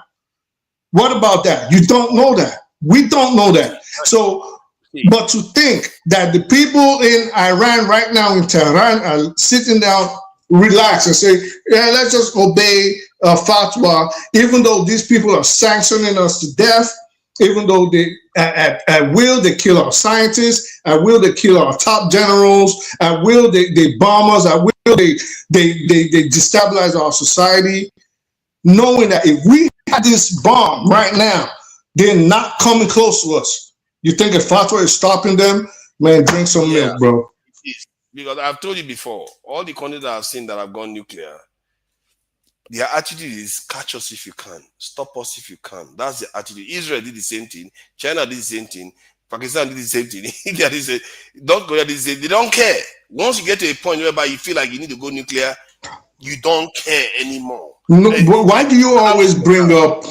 Why do you always bring up different scenarios? How did Israel under sanctions when it was looking for its nuclear weapons? Was China under sanctions? Was China being attacked by its neighbor? What about Israel?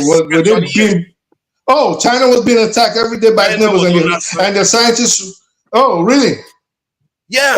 China was being bombed by its neighbors. Or his scientists were being killed, or the CIA was causing internal strife.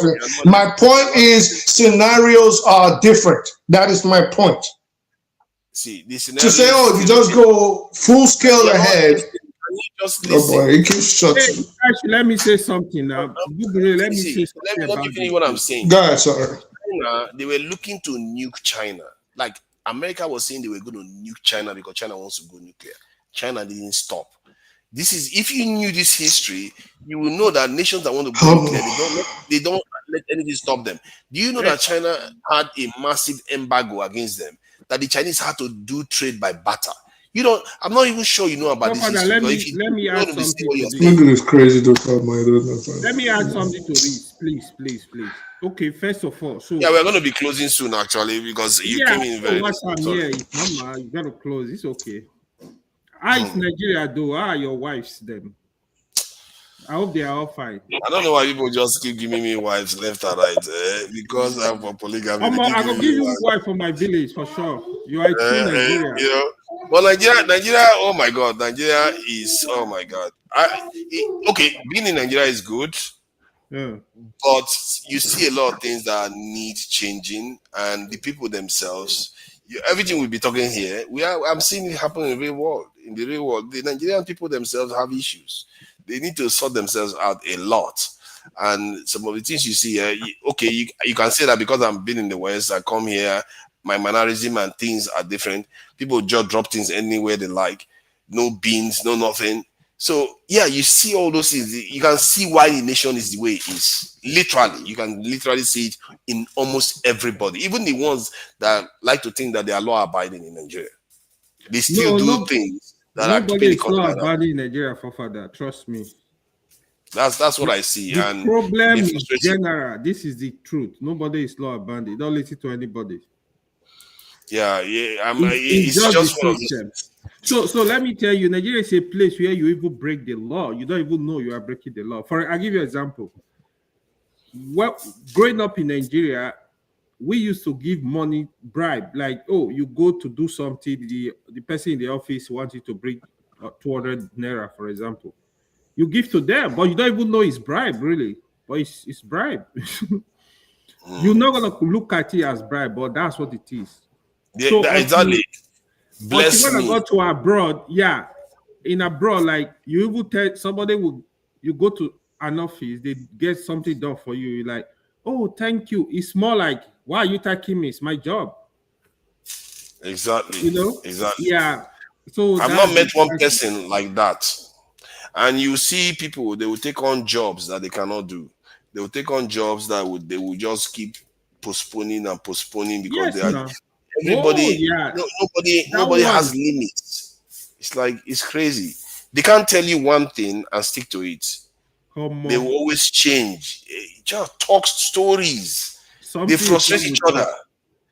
I'm telling you, man. Not something is only wrong with that, us. evil. Yeah, you watch people on this channel alone. You see somebody, you see red, he's calling it black. Nigeria is a very difficult place. Especially when you live in abroad for a long time. Trust me, it's very difficult. You are gonna deal with this kind. If that's why setting up business in Nigeria, they are gonna frustrate you to the extent that your hair will Oh my turn to. God. Oh my Don't God. worry. If you set up business in Nigeria, you're not on the ground. Oh my God. You really have to be very careful because one of the things you have to notice is that they don't have, like when you look at like the West now, the Western person can buy a mobile phone, they will maintain it for years. But Nigeria, they will treat it like trash. They will get this one, change it tomorrow, get it another one, or even a battery. A Western person, let's say that battery is rechargeable and is meant to last for 500 cycles. A Western person will do it like that. But in Nigeria, it will barely last, let's say, 30 or 40 cycles. They will ruin it. So it's like we don't value things to an extent. I don't know. Maybe the reason why we don't value things, we don't think we're going to end up anywhere. We don't even have respect for money. Exactly. Even We don't when seem you to go to value the village, we don't have respect. We don't value things. We don't even value life. Isn't that why we sold them? That's what is happening now. Now you see the killing going on. If we value life, why would people be dying like this? How come mad people go to a village, kill hundreds of people? Like, it's burning people inside their houses. Like some people that lock themselves inside their houses, they burn them. Oh my God, those people, To me, as far as I'm concerned, is madness of the highest order. Like, there is nothing you call it. You see, no mercy for such just people. That no mercy. It's just that the government may fail. To be honest, if I'm in charge of, just look for where these people are in the forest, bomb the shit out of, bomb all of them. They didn't do anything to them, just because they didn't sign up with you. You go and do that to them. Evil. They said they wrote a letter to that community, right? Honestly, I will really blame the government on this foolishness going on in Nigeria. That's why, for me, I don't want to reduce this. The other thing, we the people, we divide ourselves. Oh, it's Christian genocide, it's Muslim genocide, it's whatever genocide. This does not matter. It's just that the government are not responsible. All you need to do is to, whoever is involved in this, cross them. There is no two ways. Because if you don't, you are giving them power to go and buy people the way they are doing now. Yeah, I'll be having a lot of conversations with people in Nigeria, like Hausas, and even in Northern that is not Hausa. I was having a conversation with them. The North is very complicated, you know. People don't necessarily understand how complicated the North is. There are many people that are Christians in the North that are not Hausa even. Non-Hausa a lot. People don't know. Because they speak one language, people tend to think it's just one. Every time, people think it's just one. It's not. I asked one of them. It's very complicated. I asked one of them, you know, how is it being a Christian in the North? He says very, very hard. Very, very hard. You see, now that is something that is different. If you ask a Muslim, how is it being a Muslim in the South? They will not tell you very, very hard. Maybe they will tell you maybe they drink a lot, you know, but that's it.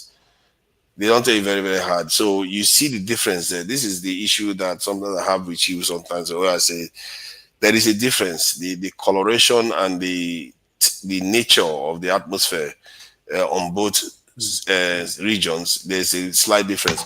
And that makes no sense, bro. It makes no sense. Let me interject. Between, you know what, we have to.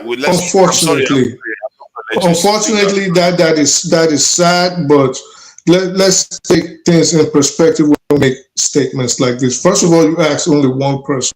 And I would expect by any metric based on everything that's happening in Nigeria today, you would have to categorize it as hard being a Christian. But why do we always do this north-south thing when we talk about religion, forgetting that Islam actually came into the South way before Christianity? So nobody's doing Muslims a favor. I'm just saying that. But I said, why do we keep making that statement? Because it's relevant, isn't it? Like if you're in the South, as a Muslim, and they ask you, is it difficult being a Muslim in the South?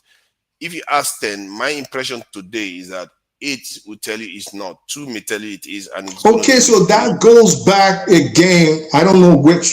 That goes back again to my statement. Again, that goes back. Again, that goes back to my statement that why do we always do this thing where it is difficult to live as a Christian in the North because of all the terrorism going on? True, but why is it being made as if the Muslims in the South are being done a favor by having a peaceful life? And my point to you, my position is Islam actually did come into the South of Nigeria way before Christianity. That is what I said it already. I get where you are coming from. You are thinking that I'm saying it from the point of view that the Christians in the South are doing the Muslims a favor. No. But that's the implication. When you say things like that, that's what you imply.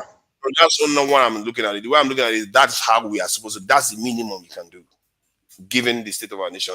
That's what. No, that's not the minimum. The minimum we can do is say there should be peace all over the country. That's the minimum we can do. Not saying, well, it's difficult for the Christians in the North, but look, you're having life easy in the South. You're not having life easy in the South. Islam had always been in the South. So there's no favor. You can't say calm down. Each time I try to say something, you try to shut me down when it comes to pertinent issues like this. No, so my point is let's be careful when we make certain statements like this. Nigeria is not divided into a North and South Muslim or Christian dichotomy. Let's start feeding into Western. Let's start feeding into Western characterizations of that nation. What it does is further breed division. So the reality. You're just blocking talk now. See, you see this kind of attitude. You are not elevating your position in any way, because the reality is that I asked somebody, the person confirmed my already held kind of opinion based on a lot of evidence of people coming. The Deborah didn't happen out of my dreams. It's real. You're biased. I don't know why you're bringing Deborah. You're biased. You're biased. Calm down. Calm down. Deborah didn't let's take it easy. Let's have the discussion. Yeah, you have to be. No, we're not having the discussion. No, small. It's okay. We are listening to you. Yeah. It's something he doesn't want. That's why he'll keep shutting me down. He doesn't want that discussion. No. North, South. The Muslims are having it easy in the South. What? We've gone over time. See, I wish we could have this conversation. But this is not the day for it. I'm sorry. But I was just saying because AY was asking me about my experience in Nigeria. So when I have a driver, I tend to ask them questions to get an idea. And this guy was from Gombe, and he was giving us an idea of what he felt like. And he had a Christian name. That's a name that is not necessarily Islamic. So when I asked him how is it being a Christian in the North, he didn't hold back. You can see the passion with which he was saying it. So, and that is what I'm trying to highlight. And what if it is true? Based on the information that we keep getting, what if it is true it's harder in the North to be a Christian? What do you mean, what if it is true? My whole statement, try not to interrupt me. So my whole statement preceding me going into the point, and there's 5 of us on here, was that looking at Nigeria, it is not disputed that characterizing living in the North as a Christian, again, listen, is hard. There's nothing wrong with that statement. What do you mean? What if it's true? It is true. That living in the Christian North, yes, that's fine. But guess where it's not fine for you? saying there's no favors being done for the Muslims living peacefully in the South. And I think Nigerians need to stop making that statement. I see it online all the time saying, well, there's peace for the Christians have it tough in the North. Yes, I agree. But but in the South, the Muslims, but in the South, the Muslims are having it easy, which is not what we should be saying. Because if we're trying to say it as if the Muslims in the South are being done a favor, guess what? Islam came into the south of Nigeria, at least the western side of Nigeria, centuries before Christianity came in. So they're not being done a favor. What we should be pushing instead of this north-south thing is there should be peace all over the country. Don't stop telling me to calm down. I'm not calm. You keep fighting me as if we are fighting. Most of the Papa, let me say something too now. I don't know why you're arguing with me. So I just joined. You want to close the platform? You didn't let me speak. Okay, I'm sorry, everybody. The moment you finish talking, I have to close out because they will roll me. They will roll me over a coal for staying this long. Please, once you finish talking, we round up. Thank you. Look, you see, Jaguna, I was greeting you today. You ignore me. I'm not the problem of Nigeria, Jago. Why? I didn't ignore you. I didn't understand. I didn't know that you agreed to me. Sometimes I don't read. Sometimes I don't read these things, bro. I don't read them all the time. Okay, no problem. You see, how are you, AY? I'm good. I'm surviving, man. That's right. I'm surviving with Trump madness. You see, it's not easy, man. Crazy. Yeah. Are you going to have another session, or is this it? And this is it now. I'm in Nigeria now. You know, no, I see. Okay. You know, someone that got a lot of whites in Nigeria will not have that time. Data is expensive. So I don't even know how I'm on right now, man. I'm not even. It seems to be working better now, but it's okay. Finish your point, please. Yeah, it's really good.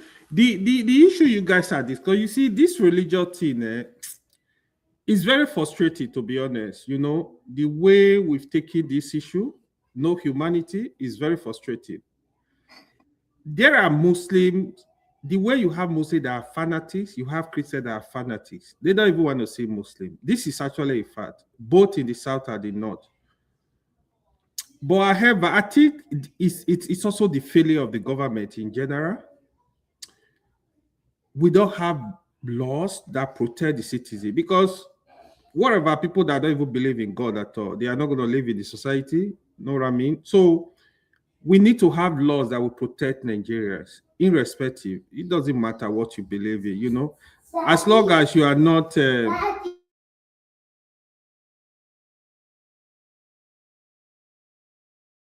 Yeah, father of the nation is busy doing his fatherly jobs. And look at that. As long as you are not disturbing the public or harming your neighbor, you know. But this kind of thing we see now in the north, especially, you know, this killing going on. The Nigerian intelligence, I don't know what they are doing, because I feel there is a lot going on in Nigeria that people don't know. Because when you really table all this issue, you see the killing on both sides, either Christian, Muslim, is high. You can imagine what Boko Haram have done for more than 10 years. These mad people also coming up, what they call them, the Gararawa, or whatever they call them in the south, in Ilori, different foolish group.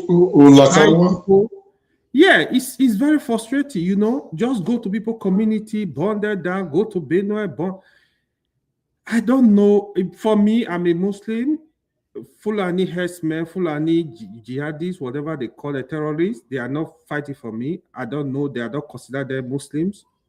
Whoever want to consider Muslims, that's his business. To be honest, they can burn in hell, because Islam does not give you any right. In Islam, life is sacred. So they are gonna burn in hell for sure, because you can't be destroyed, burning people alive. No. Okay, I'll give you an example.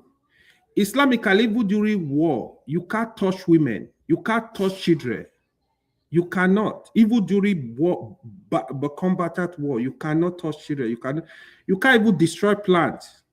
That is what I wanted to tell you now, Forefather. Like the issue, the part of the reason why Khomeini passed fatwa for nuclear weapon in Iran, that's part of the reason, because it's very destructive. There is no Islamic backing etiquette. Do you think these guys care? Everything you say, you think they care? Just let me say. You can use it as a deterrent, but you cannot, Islamically, you cannot even use that weapon on anywhere, on human being. You cannot. This is the truth. Go and do your research, confirm. But when you have it, yeah, nuclear weapon generally serve as deterrent. I don't see what people are using it for. But if I were Iran, I was in that position, oh, for sure, man, I'm going to push for it. Because I believe 10, 20 years ago, if Iran has really pushed for this, by now, they will be good, man. Trump will not bring that Armada, whatever they call it. If you're not even close to your border, man, he will not. You think Trump can bully North Korea, Kim Jong-un like that? No, you can't do that. You can't try that with Russia, because you're going to. I actually think that if Iran had gone nuclear, there would have been Israeli-Palestinian peace deal by now. Peace, straight up. So would have been. Why are you stopping people from having it? If Nigeria can have it now, will be. Look at what is happening in Ukraine. You think if Ukraine have nuclear weapon, you think Russia will ever throw a bullet inside Ukraine? They will not do it. They gave up this thing because they were no foresight. Because sincerely, I will tell you, come and take all my resources, take all of them, and leave this one for me. Come on, I will start from scratch, bro. I will start from scratch. Nothing more. Yeah. If Ukraine had nuclear weapon, trust me, Russia will not even throw a bullet. They know everybody will go now. So who want to go? You see, India and the Pakistan, they can only make noise. They're not gonna fight. They're not going to war because somebody is gonna mutual assured now. Yeah. So for me, where the world is going, if you can have it, man. Have it to protect your people. I can imagine if the continent of Africa, let's just have some nuclear weapon that will even protect the whole of Africa. We are here fighting for tribe, fighting for foolish things. You know? Exactly. So that's the way I see it. We got it's real. The world is, the fight is real, man. We gotta look for a way to secure ourselves. Otherwise, enemies of progress, nothing happens. You know, I think clearly there are enemies of progress that have been forged against me, because I wanted to close the other time you come, then I wanted to close again. Now Jefferson is backstage, and Jefferson, you're enemy of progress, because you hear me. All this was said I want to close, and you choose that you want to come, so that when they have a meeting, I'm the one that is going to be talking about breaking the rules. I'm not going to break the rules. I'm sorry, Jefferson.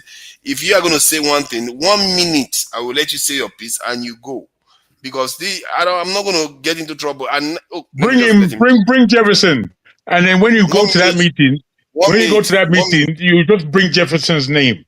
Give me 1 minute like that. 1 minute that I go. 1 minute like that. Yeah, you're going to give you 1 minute, because it's 57 now. I don't want you to eat for 4 hours. At least I can say it's less than 3 hours. So say your piece, and as you finish speaking, I will just end it.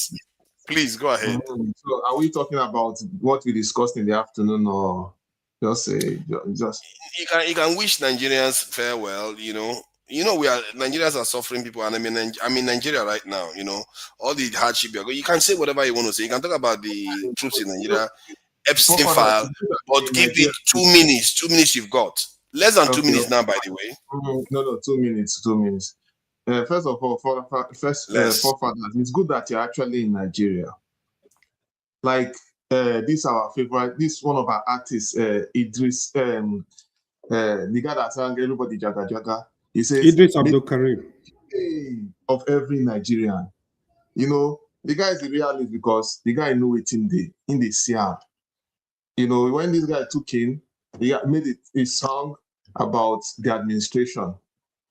And funny enough, just like Fela, he's a Yoruba guy, and it's not about tribe anyways. So injustice to one is injustice to all. You know, so basically, what we're all fighting for here is we need a step in the right direction. As it is now, let us tell ourselves the truth. Our leaders are messing up big time. They're not doing the right thing. It's so obvious. All this lobbying and trying to do. Look, at the end of the day, when you say Africa is a great continent, we have the potential. It is actually me and you making the decisions. Me and you making the decision to do what is right. You know, we must not copy every single thing by the playbook. You get brain, I get brain. We put the chop pizza. We should chop